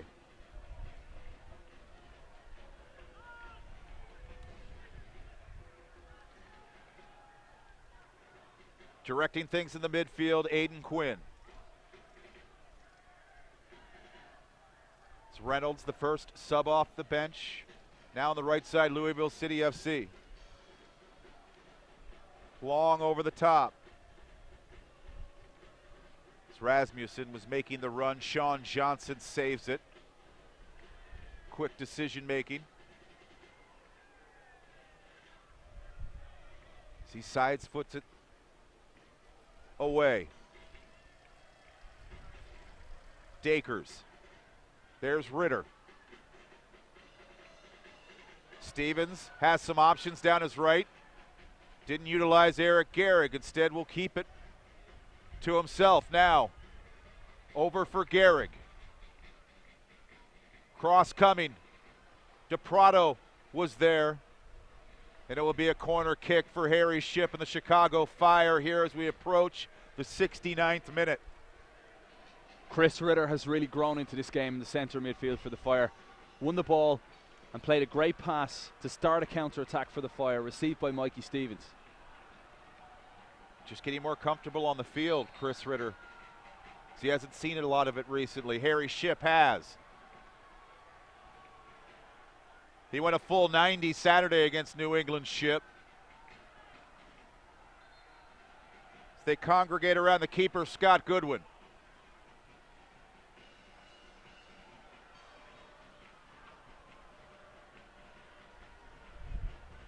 Watch for the run of Sean Maloney. It's something that Harry Shipp and Sean Maloney will work on. Matt Polster and Maloney are currently communicating. Watch as Polster will make a decoy run here. Finally, Shipp will bring it in. Drifting it long, popped into a dangerous area by Ritter, but lunging up. Goodwin calms it down as the keeper has done it all evening for Louisville City FC. Another corner, though, coming. And Louisville well aware of that Shipp-Maloney combination that we talked about before. No short option. Take that back. Shipp does have the short option. And he's going to use it. Sean Maloney, the little lollipop. Surging, Cochran, perimeter to the penalty area. Looking for Adi Elton. Similar move from the goal we saw recently against Orlando. It was Kennedy Igboananike that finished off the move, but an excellent set play from a corner. Amarikwa. Oh, Quincy just pushing it wide. Out of nowhere. Gets a good look at goal. Well done, Quincy Amarikwa. Excellent ball inside, and he attacked it with all he had. And that's inches. I thought it was going to rattle the back of the net.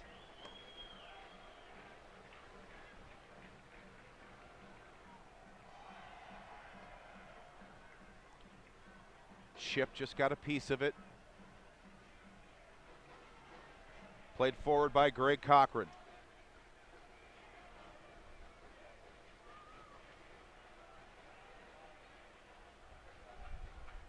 Dangerous ball dealt safely with by Louisville City FC. They look for a little possession. After absorbing some pressure, Ritter goes down to ground. Yellow card on the second-year midfielder Chris Ritter. Ritter claims he got a bit of the ball, but it did look to me on first glance like a rash challenge as we see Quincy Amarikwa's effort once more. So close.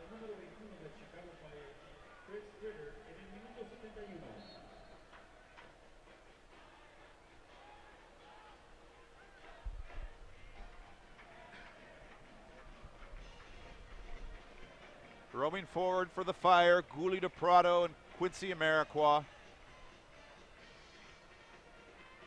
Sean Maloney has been a busy boy this week, off the bench, trying to change things. But here comes Louisville City FC. It's Fondy. There to quell the situation was Eric Gehrig.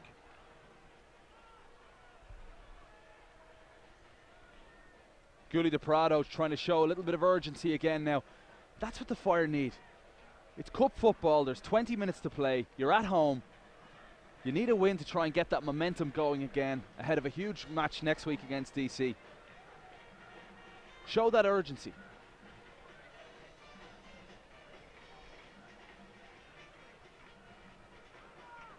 Reclaimed by Stevens, but only for a moment.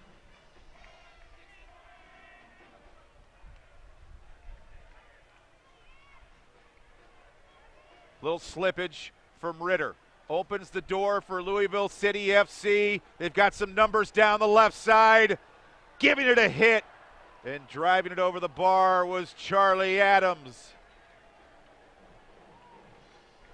Could Adams be the cup hero for a second time this season? He had all the space he wanted. He had all the time. He's got a sweet left foot, but he needed to trouble Sean Johnson at least. Keep it low.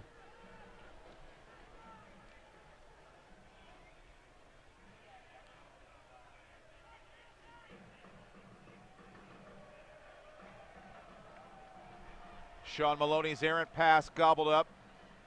Stevens trying to win it back. Nice effort from Maloney to reclaim. Brilliant. It was a poor pass originally from Maloney. He recognized that and he went and won the ball back. And you saw the fight because he realized that pass was poor. Gouli to Prado has to wait for it, tangled up in his boots. And away by Louisville City FC.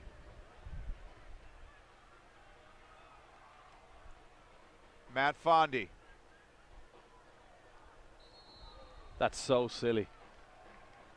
He had to have known, Dakers, that he was in an offside position. He needed to let that ball run through.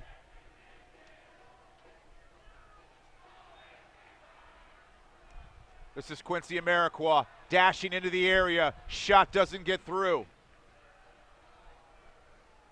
As Shanowski provides the block.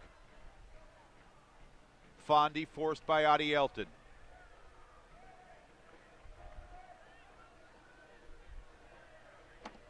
That's good stuff from Adi Elton because he's the type of player, Fondy, you don't want to let him get it to feet and have his time to pick out the pass. That's their option. It's one of the only options that Louisville have, really, with so many players committed to defending. If you cut off the supply to Fondy and don't let him turn.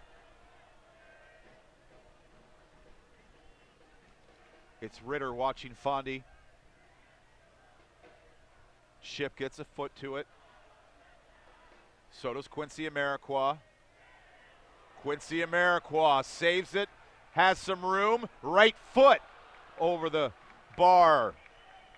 But he created that chance single-handedly with the save. Well, Fire fans, tell us who you think should be today's Fire Man of the Match.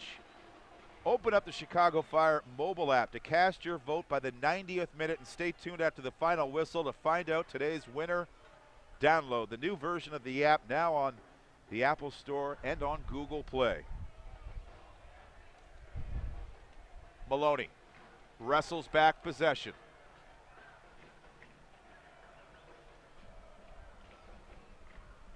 The plot continues to plump in here with no score. The Chicago Fire trying to eliminate this first-year side, who's fourth place currently in the USL's Eastern Conference, Louisville City FC.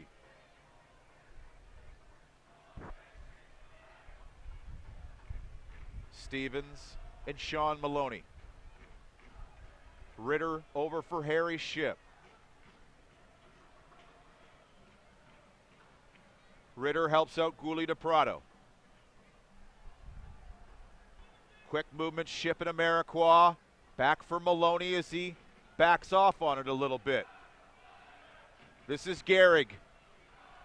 Quick step. No one could latch onto it, and Cochran couldn't even save it. No, he does.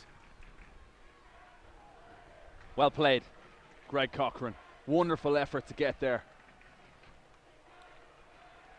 It looked like he was not being able to get to that ball, but the third-year pro, Greg Cochran, getting to see a lot of minutes this past week from Frank Yallop. Sean Maloney, the turn on Fondy to get the cross coming, and Gehrig near post, trying to get on the end of that. That's what Sean Maloney's all about. Beautiful little dummy. Glides past Matt Fondy. Just watch this. Off he goes, and then picks out a splendid ball toward the back post. Gehrig, inches away. More of a threat here in the second half, but Louisville City FC not going away.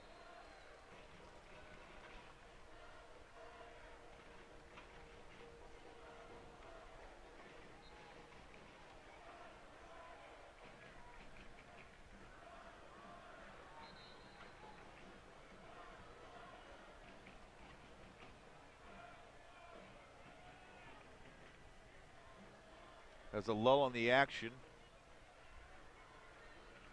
And a Louisville City FC player down on the grass. As the manager, Frank Yallop, Clint Mathis, looks on. Can their team find a goal here late? It'll be interesting to see if Frank Yallop does roll the dice once more, use that final substitution. Colin Fernandez is an option. Razvan Kochish as well.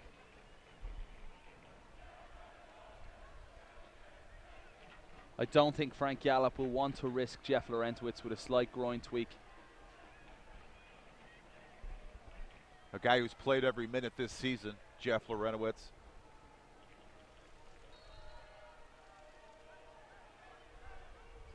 But as the match dwindles down, it's the USL side that will feel they can go and nick it late on. So we're going to see a goal here in the last 15 or so minutes, or are we going to play a little longer? On this Tuesday night in Bridgeview, Illinois, Ritter back. Called for the foul. That's a soft one.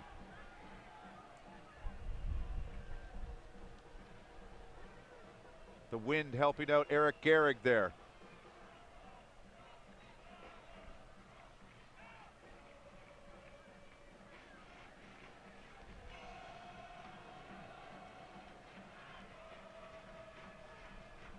Gehrig and Ritter. Instead, it's Matt Fondy with the back heel.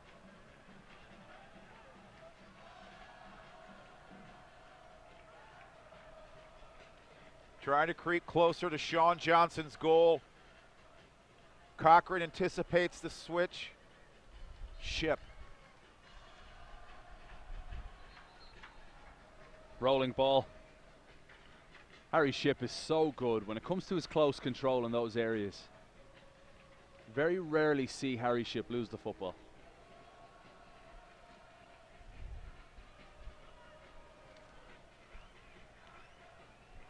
Maloney skipping on to Greg Cochran. Dashing forward, Gouli to Prado. Amarikwa tries to set up Greg Cochran, but the intervention from Louisville's back line.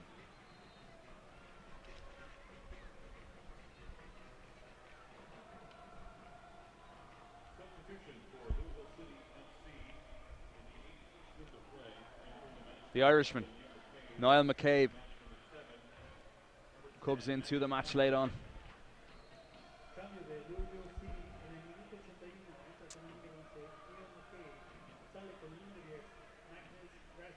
Amarikwa.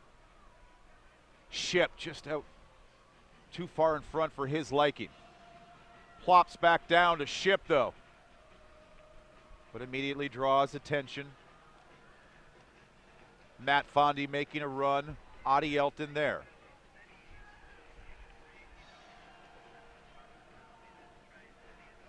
So McCabe on here late for Louisville City FC. Matt Polster. Lovely long ball to Ship. Dropping to Amarikwa again. Puts it over the bar. Good build-up, just not the finish.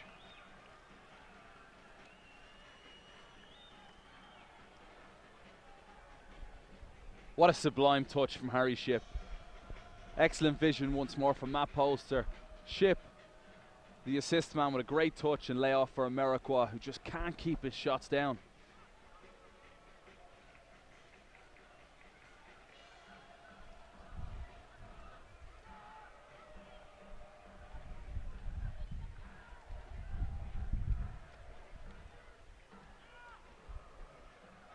Ritter in Stevens. Gouli to Prado. Swarmed by three white shirts. Trying to emerge from the dust. Spots Amarikwa. Back to Prado. He had Ship open, but instead it's Maloney. Now it's to Harry Ship. Ship to Prado. Again pushed over the bar, but getting better looks. And Quincy Amarikwa taps his teammate and says hard luck, but if that ball falls through to Quincy Amarikwa, he's in a golden area just to get a touch on it.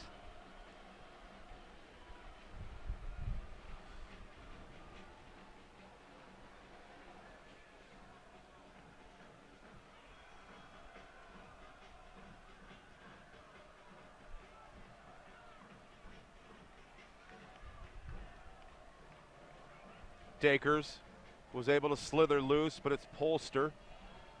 Back for Sean Johnson. Starting to see more fight and desperation from the Fire here the last 10 or 15 minutes. Need to make the connection and beat the keeper, Scott Goodwin, and break down this back line as Quincy Amarikwa. Hurriedly over for Cochran. On the deck, it's Harry Ship. Ship can't go 1v2. Hadi Elton. This is Chris Ritter. It's Quincy, just a foot to it. Louisville City FC with some time and room.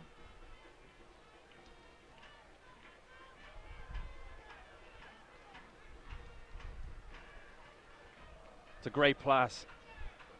Fondy's an option. Not anymore. Flag up here in the 85th minute.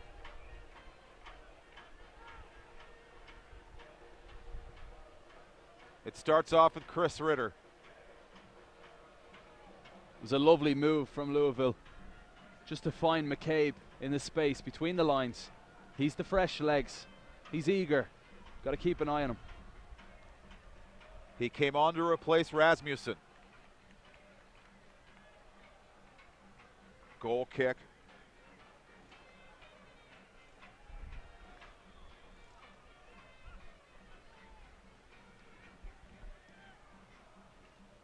Fondy goes back for it. Little flick over the top.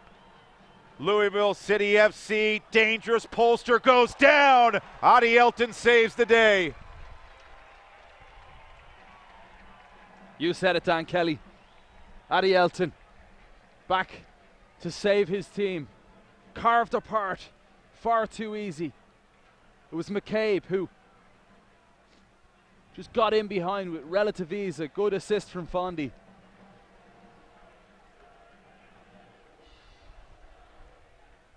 Charlie Adams, the corner.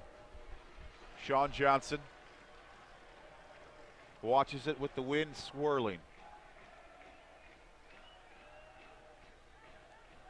And there you can see, I think it was a good decision from the official. And McCabe, he needed to get his shot off. Didn't trust himself on the left boot.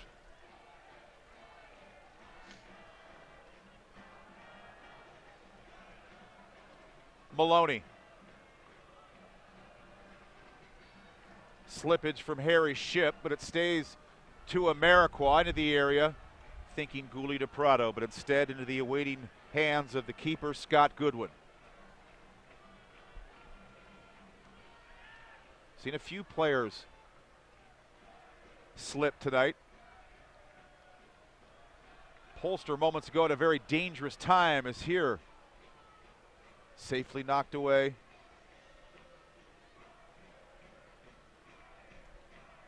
Sean Reynolds, the defensive work. This will favor the Chicago Fire. 87th minute, still scoreless. Fourth round, Lamar Hunt, U.S. Open Cup.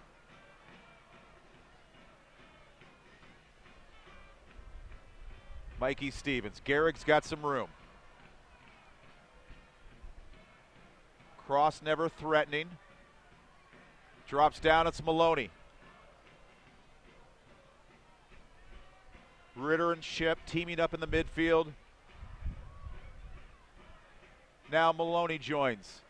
Cochran out wide. Gouli to Prado. Can't knock it towards the goal. Gehrig, 1 against 2. will not get the decision on the throw.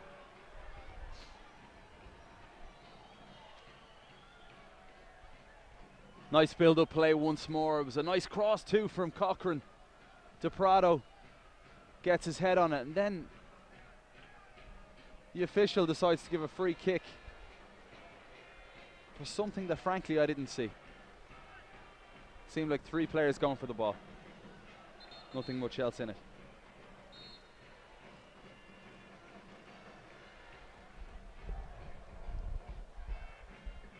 Extra time looming here late.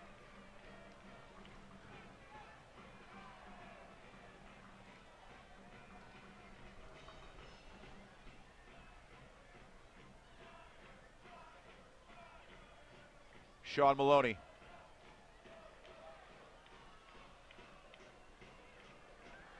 Quincy Amarikwa gets a free ball. With Stevens and DePrado, Quincy Amarikwa electing to take the shot from distance, and you can see Stevens and DePrado a little frustrated.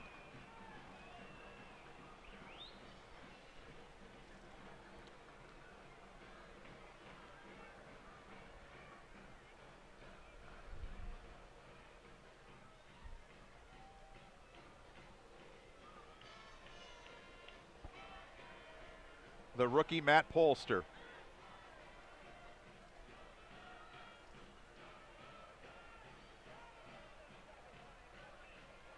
Turnover from Eric Gehrig. Taking the initiative. You got to love to see it. Greg Cochran gets it back.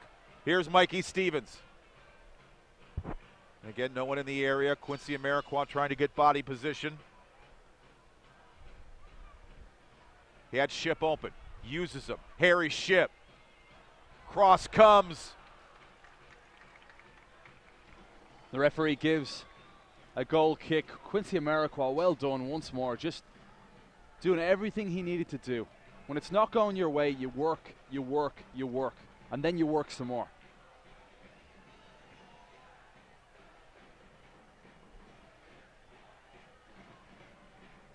Three minutes of stoppage time. It was Stevens who was closest to getting that cross. It's now the 4th official indicating the 3 minutes of stoppage time added. Reaching there is Sean Maloney. Polster quickly on for Gehrig. The pass wasn't perfect, but Gehrig safely brings it down. And that's the second cross from Eric Gehrig that was really into no man's land.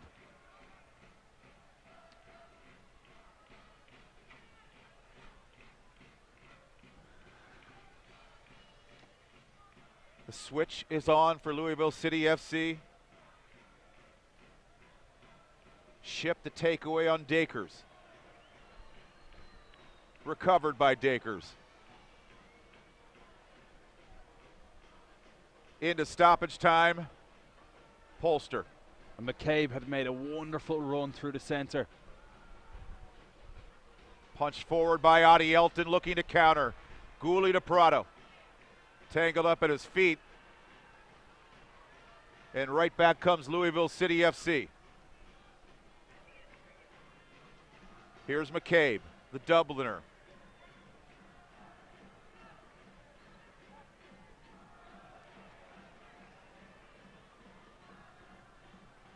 Despite taking a deflection off of the official, the visitors in white shirts from the Derby City keep the ball. It's Matt Fondy. Polster is right on him. McCabe. Back into the midfield.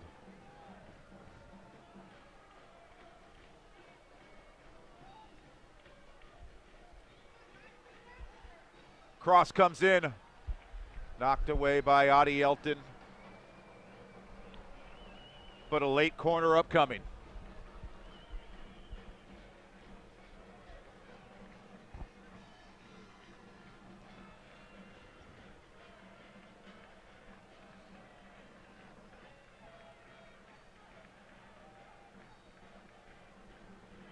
There'll be 93 minutes played in this match.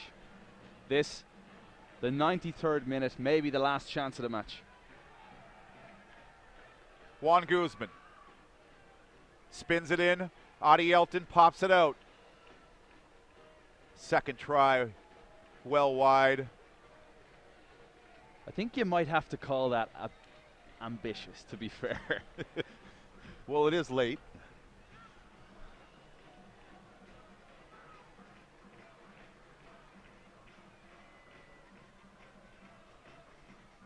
Quincy Amarikwa.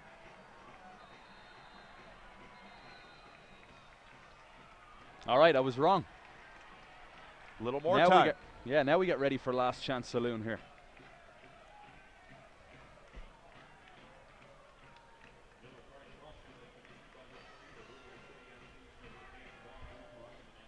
Polster, Gehrig, Gouli de Prado, Adi Elton, Chris Ritter.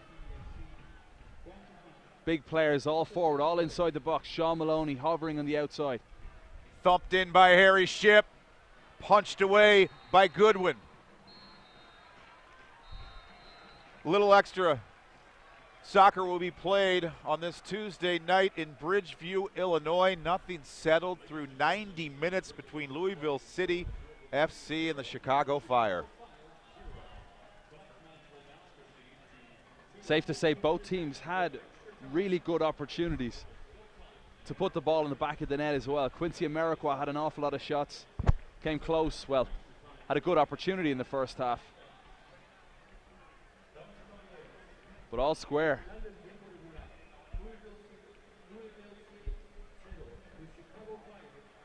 Some better moments in that second half going forward for the Chicago Fire. The best chances of the game, Quincy Amarikwa behind a lot of them. He was well off target with a good chance in the first half of play. In the second half, not just Quincy, but a few others put him over the bar. Sean Maloney and Aaron Hyde and the coaching staff try to figure things out and how to advance in this fourth round of the Lamar Hunt U.S. Open Cup. Any ideas? What you tell the Chicago Fire right now, Kevin Egan, if you're Frank Yallop? Just got to keep working harder. Work harder. A lot more urgency is needed. There were a lot of times in the match you'd be mistaken for thinking that it's a cup competition.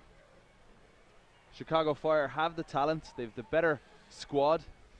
They have a deeper squad. And this is not what Frank Yallop would have wanted. Extra minutes, certainly Sean Maloney coming on at halftime. Didn't want to have to play an extra 30.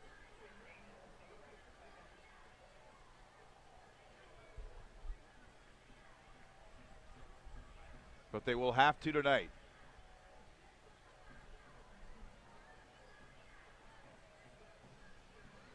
Good stuff from Chris Ritter. Hasn't had a lot of action this season. Yeah, I've been impressed with Chris Ritter in the second half. Picked up his yellow card that, we're accustomed to seeing him doing so. Both he and Matt Polster are fond of the yellow card. But he's been solid. Speaking of solid, McCabe has been pretty good and scary for Louisville City FC. As we'll get a chance to look at some of the highlights from this match. Scoreless through 90 minutes, but the chances were certainly there in the second half. Yeah, Mikey Stevens, little slip pass through to Sean Maloney. Felt the contact, and it's something that I noted. I wasn't sure why, but the pitch was watered at halftime. I think the pitch was watered enough yesterday. Horrendous conditions in Chicago yesterday. The pitch saw enough water, and I think as a result, early on in the second half, you saw players losing their footing.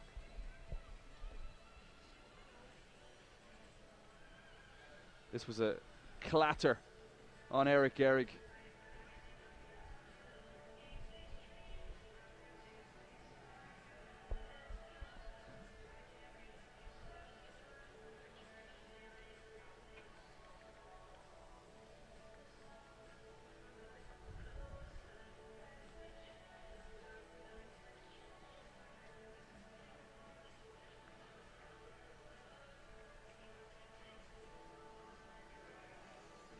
The The work rate is there in lots of areas, but it's the final pass, and you need to be a little bit more methodical in the final third. Just make sure you're picking the right pass and make sure it's well executed.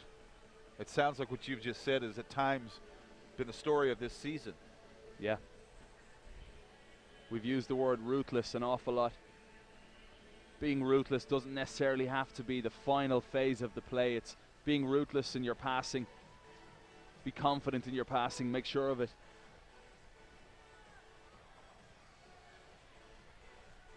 This was a wonderful delivery. And that's a quality little touch from Greg Cochran at the back post.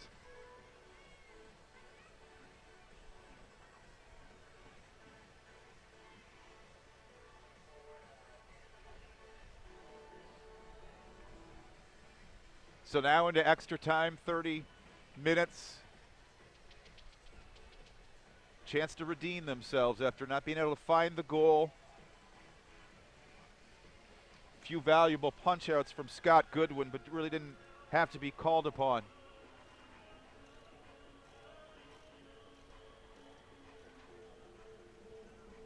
Who do you fancy as your hero for the Chicago Fire, Kevin, on a night like tonight?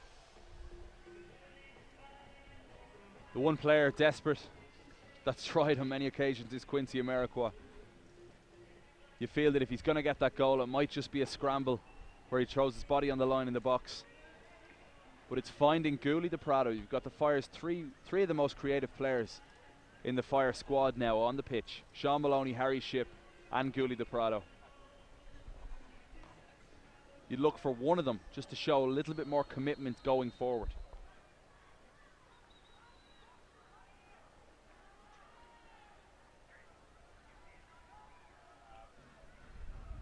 So 2:15 overtime periods.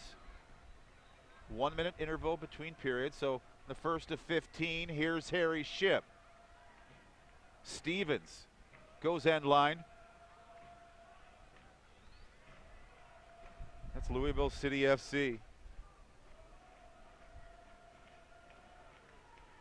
This match is tied at the end of 2 overtime periods. The winner will be decided by kicks from the Met penalty mark.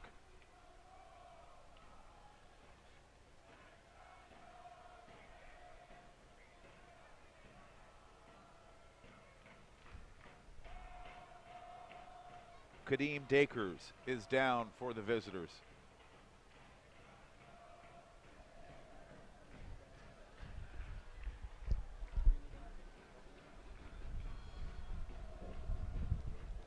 So the breezes continue to swirl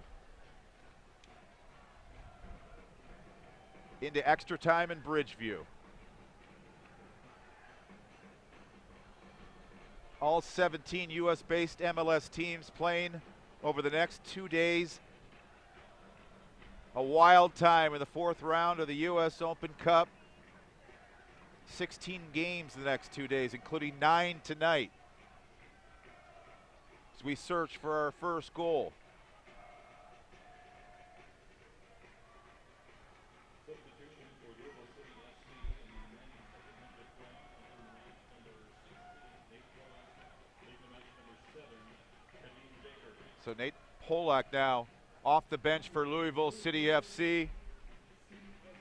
This is Chris Ritter.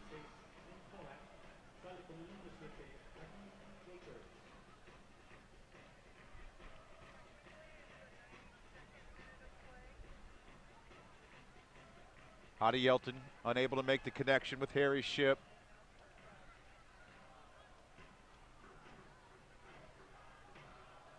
Polster.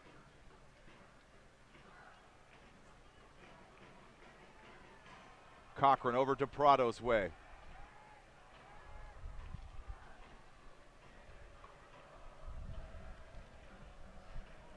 It's McCabe, number 11. Flashed some skill and almost provided some opportunities for Louisville City FC coming off the bench in that second half.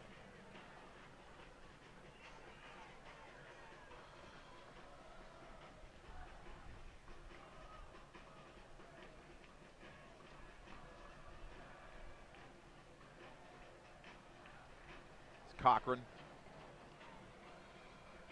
helps earn the throw. Ship will find him.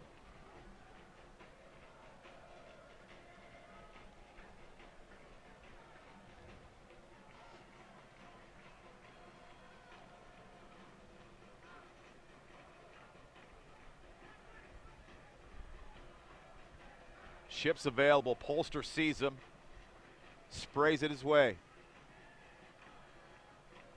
Chested down hard by Ship, and it knocks the door ajar for Louisville City FC to counter as they slowly organize.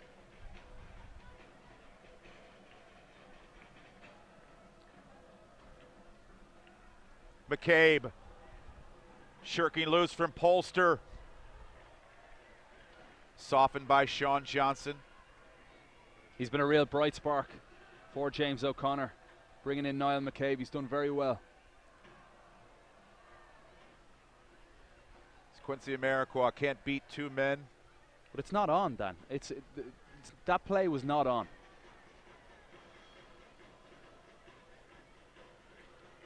And Quincy Amarikwa trying to do certain things, I think, that are just, he's trying to be over-eager, to over-impress, when certain plays just simply aren't on. McCabe was thinking of Matt Fondy, but this time it's Quincy Amarikwa laying it off.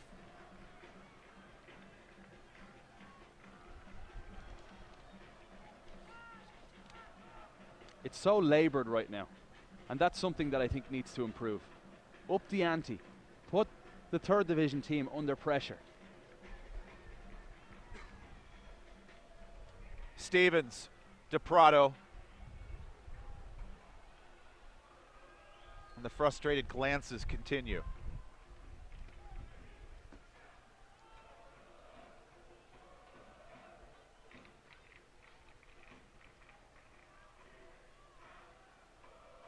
Maloney helps win it back. Here's Matt Polster. And Maloney's signaling to the bench. Whatever he's been hobbling with, I think he's done for the evening. Yeah, he's gone down. Not what you want to see if you're Frank Yallop, the coach's teammates and fans.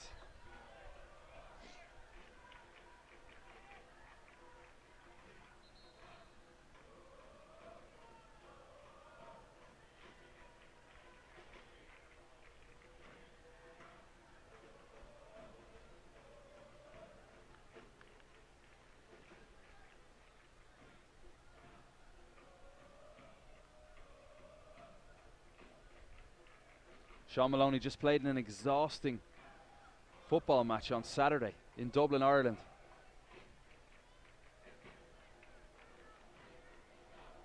Now just a few days later, it's a tough ask to have someone go out there and play additional minutes now going into extra time as well. The third and final substitute utilized will be the Romanian Razvan Kocic. Coming on for Sean Maloney. Can he help make a difference? Harry Ship drifting into the area. Adi Elton was closest. Pops loose. Gehrig. Will be a corner.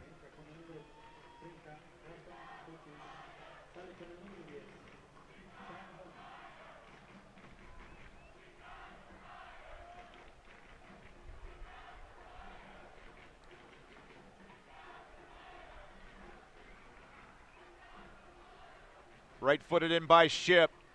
Gehrig up. Just glanced away. Saved by Razvan Kocic.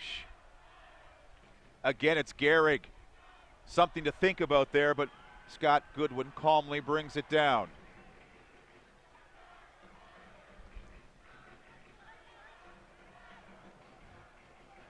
So the battle is on here in extra time. Who can advance past the fourth round? This will go Louisville City FC's way.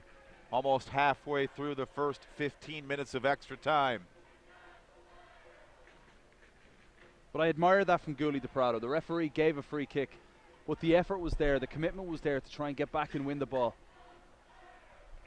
And like I said, when it's not going for you, you have to just work, grind out those opportunities.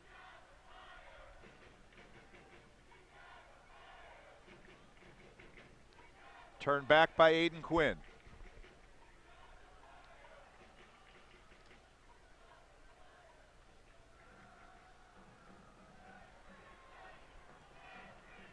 Quinn on the outside. Regathered by Gouli DePrado. DePrado saying he wants Ship pushing forward a little bit. This is Stevens. Kochish. That pass was easy to anticipate by Louisville City FC. Stabbed forward by Chris Ritter. Long ball, Matt Fondy's way.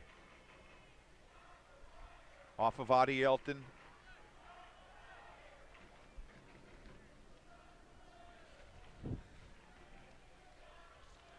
As we all settle into extra time.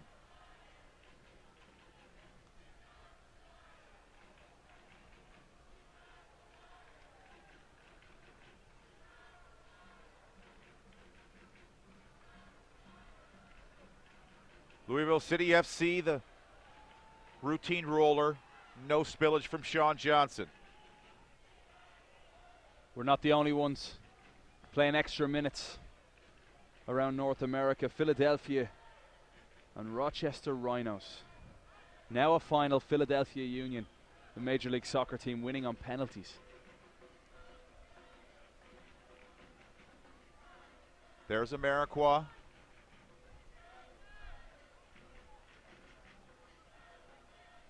Adi Elton out of the back. Kochish teaming up with Ritter. It's Eric Gehrig.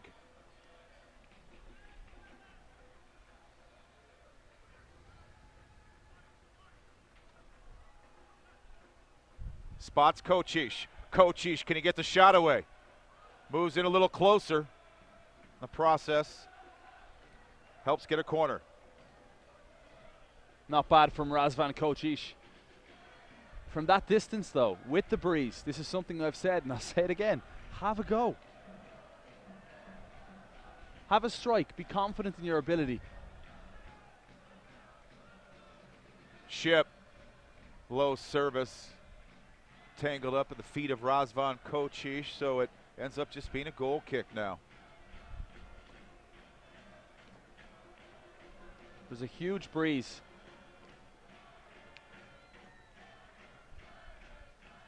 Into the face of Goodwin, the goalkeeper for Louisville.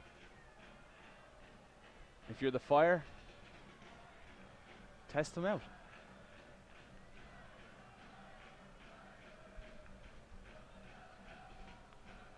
Montano. Gehrig there causes the disruption. Well done, Eric Gehrig. Wonderful step. Lays it off for Amarikwa. It's Greg Cochran. Ritter. There's Eric Gehrig, a little angry with others and himself.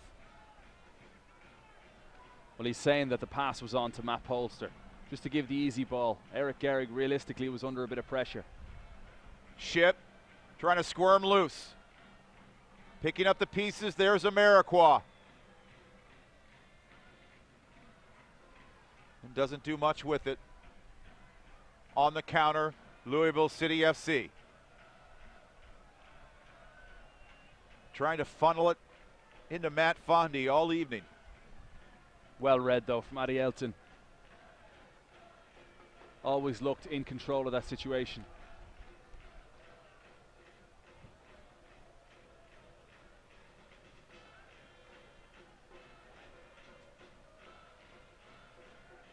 Montano.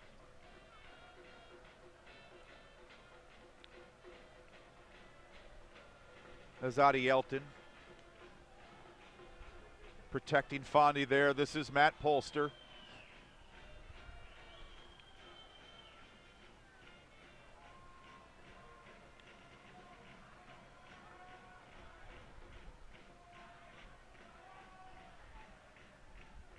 The late sub, Razvan Kocic, who's come on for Sean Maloney. A scurry forward from Cochran. Off a deflection right to the keeper, Scott Goodwin.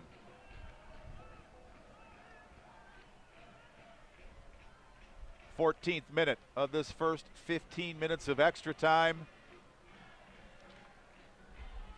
Charlie Adams ponders his options as Polster chasing him.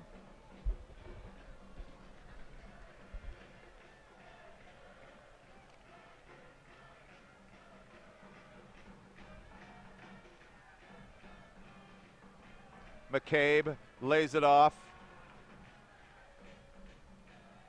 Well breezed over the head of Sean Johnson.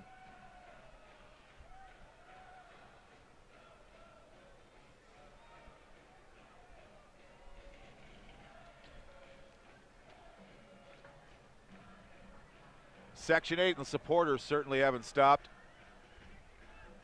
And credit to the Coopers here as well. 50, 60 strong, making the long trip from Louisville. They made the 5-hour drive. The home supporters also waiting and wanting a result.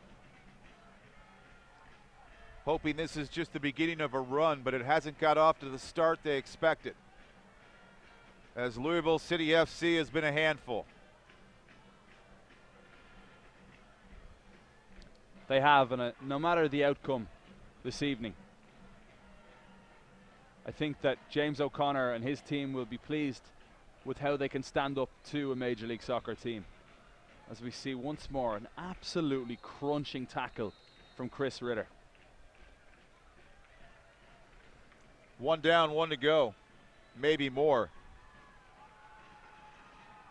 Have a brief minute break. And it's not an excuse because the bench has been rotated a little bit, but watching this Fire team, especially late, do you see fatigue creep into their game? I'm not so sure it's fatigue. I think you just need to see commitment to what you're doing going forward. Commit numbers and go after it. I just think that the glaringly obvious thing for me tonight is urgency. That's the one thing that stands out. That I feel there's a lack of it. And you especially want to show urgency because you don't want to go to penalties because then it's anyone's game. You know who might relish penalties? Is Big Sean Johnson. Good point. A chance back in the team tonight to make the headlines and take his team through to the next round. This is such a wonderful competition. It's a competition this club has won back in 98, 2000, 2003, 2006. Extremely proud tradition that the club does not want to make an early exit tonight. Don't want memories of the Michigan Bucks from a few years ago. Yeah, it didn't end pretty last season, but this club went all the way to the semi-final. For the 10th time, a modern era record. But a long way to go until they could have a chance to make that number 11th appearance in the semifinals. And take nothing away from Louisville. They've come here with a game plan, and so far it's worked. They've defended tight and compact. Fondy's led the line well. The substitutions have worked. But for the Fire, you're a Major League Soccer team. Frank Yallop said prior to this match, shocks in cup play happen all the time around the world. Trying to avoid one of those shocks. Still 15 minutes before we get to penalties. The stalemate continues.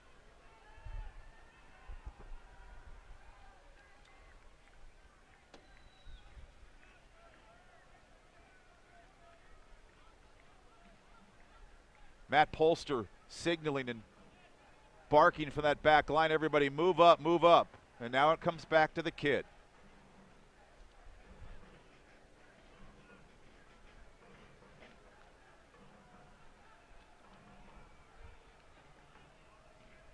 Adi Elton has had some good moments in this game.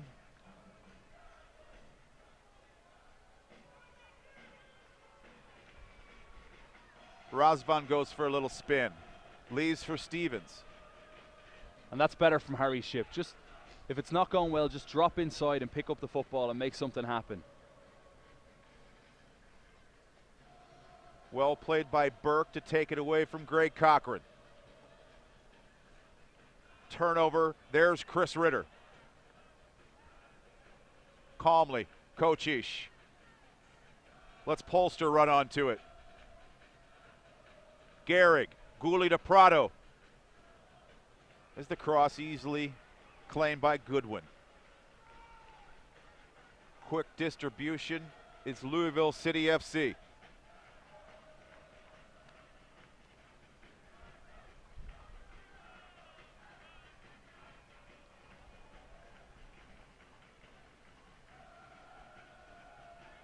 And the Fire looks in control.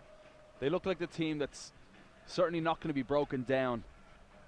But it's when you get to these areas right here on the pitch that when you look up, you need runners. You need players that want the ball, that are going to run the channel, that are going to drop deep and look to pick it up. And time again, we're seeing Stevens, Coachish, Ritter, all lifting the head, looking to see what their options are.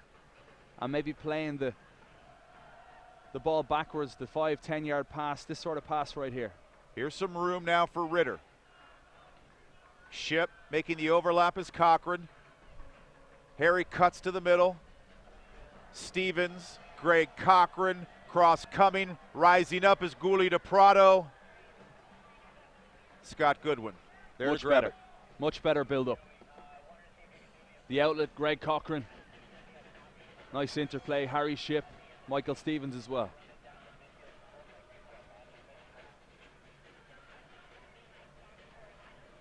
Shipp, Quincy Amarikwa, Gouli to Prado. Rough first touch and never could make a recovery. And Gouli has a word with Quincy Amarikwa. And Gouli burst his gut to try and win that ball back. He forced the error. Aiden Quinn begins this build-up. Gehrig trying to close it down along with Stevens. Polster skipping towards Amarikwa. He and DePrado slots the pass through to Prado, but it's Connor Shanowski going down to stop the attack. That's huge. Incredible defending. Shanowski got back just in time.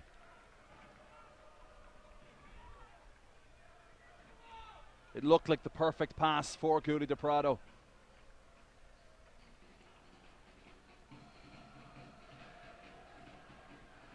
Harry Shipp pivots away from coverage. Misses Stevens. And Louisville City FC once again. Just about 4 minutes into this second of 15 minutes of extra time.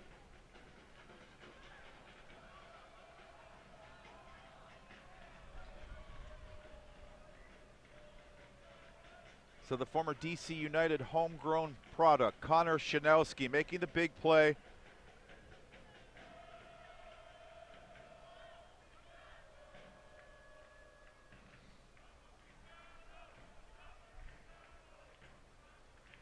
Johnson was ready with Matt Fondy in the vicinity. This is Polster.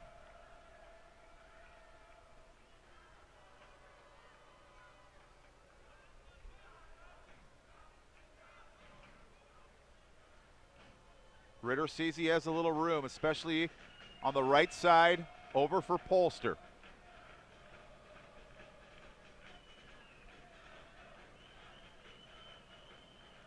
Now it's to Prado.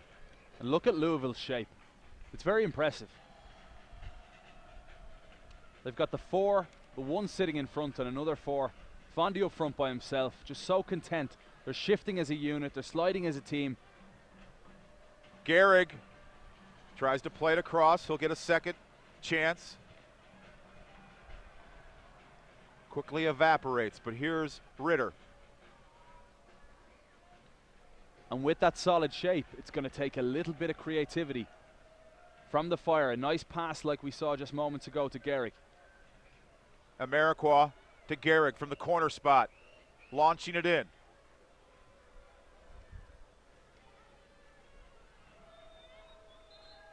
As Cochran was nearest.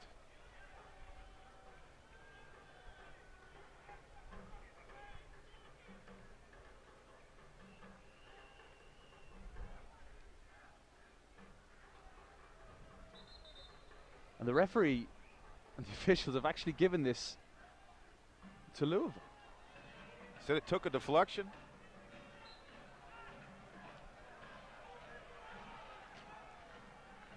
So after a little uncertainty, the Fire finally recapture Razvan Kocic. It's been a solid night for the second-year player in the midfield, the homegrown product, Chris Ritter. Eric Gehrig, first year wearing a Fire shirt.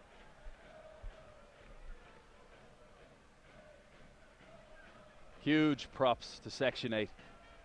They have not stopped cheering. We're into added minutes. Singing away, jumping up and down in full voice. The party is on. Now they need a reason to celebrate.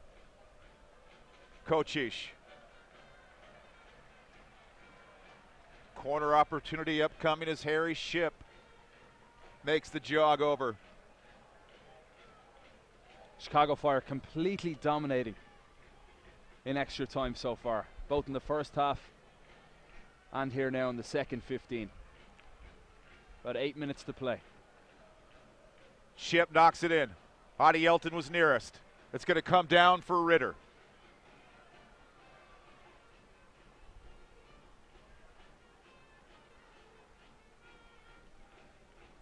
Sent in by Ritter. Harry Shipp across the goal, out of range for Kocic. Forcing the push out by Burke, another corner.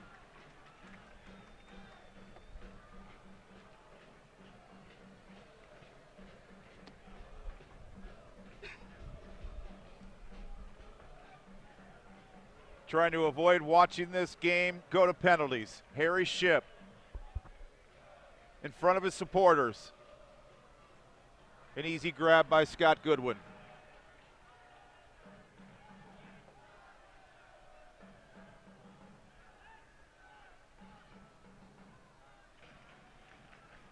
Instantly you could see the commitment. 5 Louisville players looking to attack straight away from the counter opportunity. Maybe realizing that at this stage of the game, that's their only hope. Catch the Fire when the home team have committed numbers forward for a set play.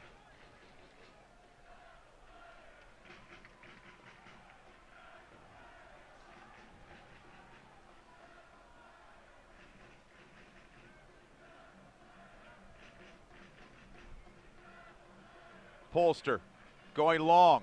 Bunted back by the back of Amarikwa's head for DePrado. There's Gehrig, Mikey Stevens. Gehrig somehow gets through to Kocic. Takes it from DePrado.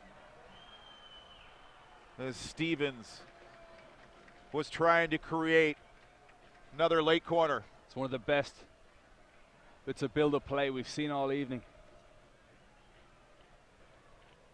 Michael Stevens not too far away from being able to get the shot off.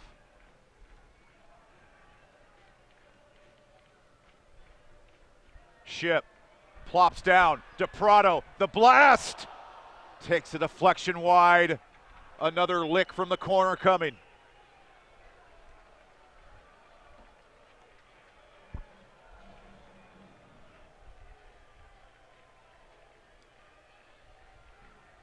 Not a bad effort, Dooley DePrado. Harry Shipp once more.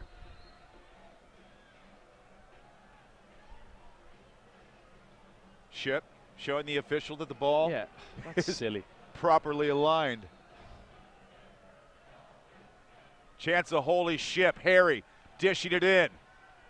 Kocic was nearest. Polster and the Fire remain behind the ball. DePrado trying to get the shot away. Deflection! Chicago Fire, better late than never. It's Quincy time.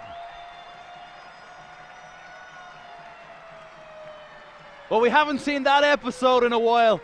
And sure enough, late on, it was all the Chicago Fire. We said when it's not going your way, you work, and then you work again. And eventually the breaks will come. Late on, Quincy Amarikwa throws his body on the line like we discussed, gets there to power home a header. With 4 minutes to play, it's the Chicago Fire that take the lead. No coach, no player wants to go to penalty kicks. You want to try and win it late on. And credit to Quincy Amarikwa, who continued to work hard, continued to fight and battle for every ball. And there it is. His first goal this season. And maybe his most frustrating night of the season. Numerous chances for Quincy Amarikwa, but minute 116, right place, right time, right finish. And he showed that frustration. That corner flag still leaning from the assault that Amarikwa put on it after finally finding relief in the back of the goal. The task not completed yet. It's been such a long night. Every player is different. Some players, when they're not scoring, the head drops. Quincy Amarikwa just is relentless with trying and continuing to shoot from maybe sometimes positions that it's not really an option, but he'll go for it anyway. He's not shy. And eventually, this one goes in. Now stop the response. Johnson. Could have been a dangerous ball, but he's out to get it. He'll take his sweet time. Final couple of minutes of extra time.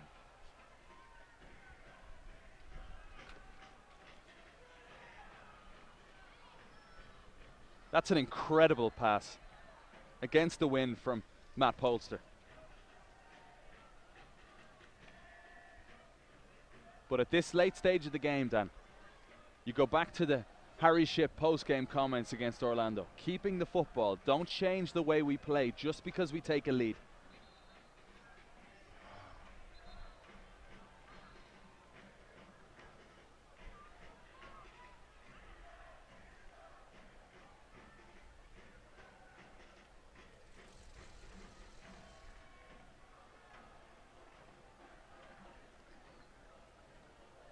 I think it's safe to say the Fire completely dominated in the extra time period, in the second half as well, as the referee just needlessly gives a yellow card.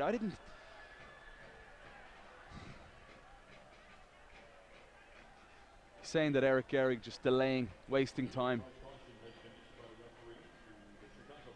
But sometimes these types of matches, if you can close it out, can be momentum changers. You get a scrappy win. A player that's been desperate for a goal gets that goal.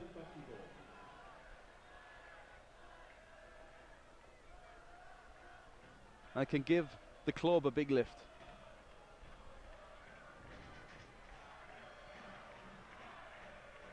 Final responses from Louisville City FC. Guzman. Brian Burke. Off of Cochran. A late corner to look for the equalizer. The goalkeeper, Scott Goodwin, starting to bench forward. Juan Guzman brings it in. Cochran first to it. Safely to Harry Shipp and knocks it away with authority. Again, Harry Shipp, just keep the ball. There's the keeper, Goodwin. Sprouting up was Gehrig. Good job by Amarikwa to win it back. He is fighting through some knocks here in the late minutes. 1 minute. Added time to this game. Connor Shanowski. Quincy Amarikwa in a bad way with cramp. Adi Elton. All three substitutions utilized here in the final minute.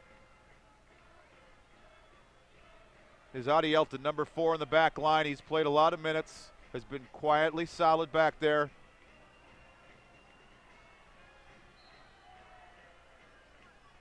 Stevens a little rambunctious.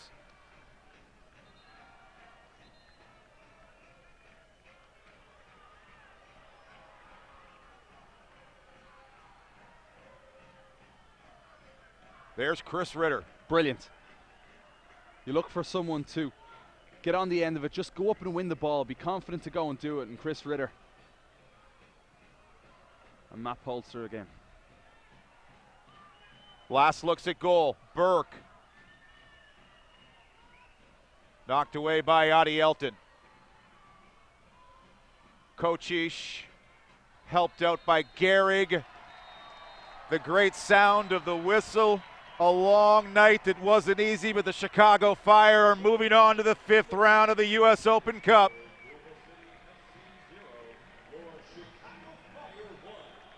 You said it, Dan. A lot of tired legs, exhausted bodies. But at the end of the day, what matters most is when that draw is being made for the 5th round of the U.S. Open Cup, the Chicago Fire's name is in the hat.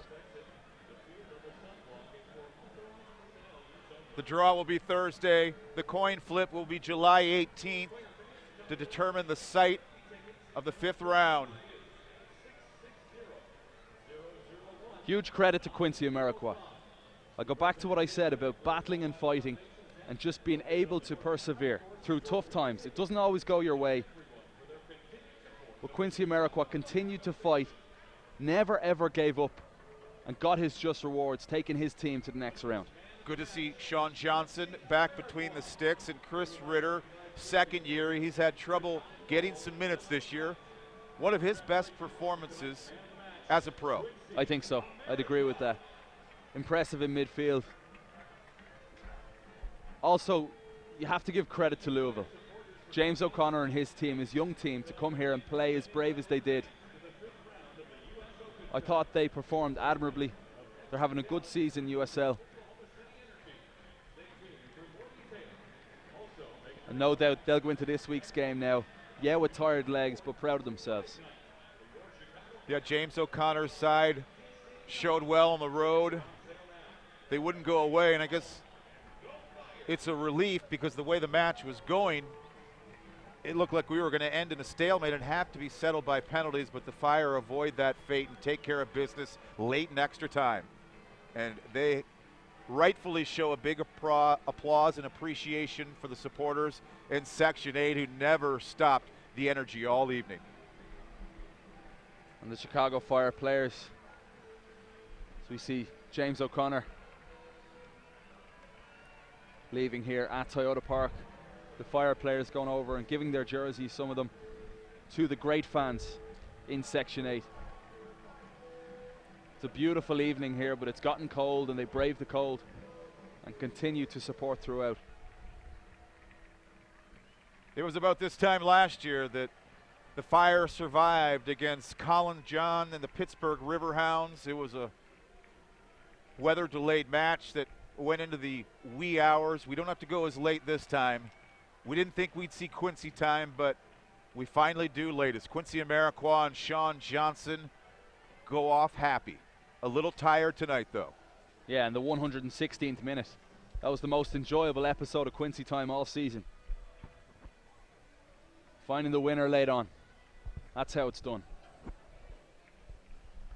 Look back at some of the highlights. Not a ton, especially around goal, but there were chances. Yeah, McCabe was lively. Sean Johnson did well, but he was very lively when he came in for a spell in that second half. Very disappointing to see Sean Maloney go off injured.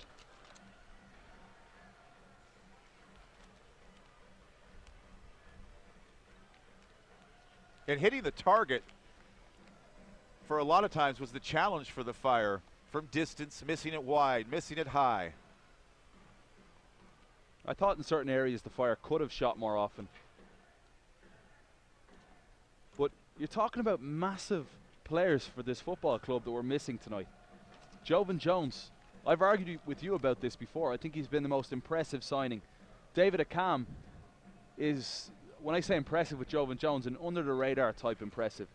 David Akam is a player who I've talked to many people around the league, and he's easily inside top 10 in MVP race for individually what he's been able to do for the Fire. And there's the goal.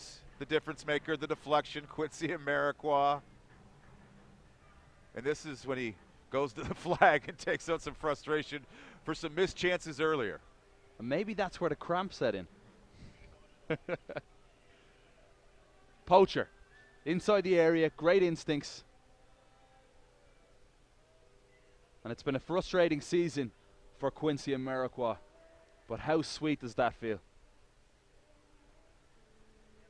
Seeks a little late redemption. Chicago Fire are moving on to the 5th round of the Lamar Hunt U.S. Open Cup.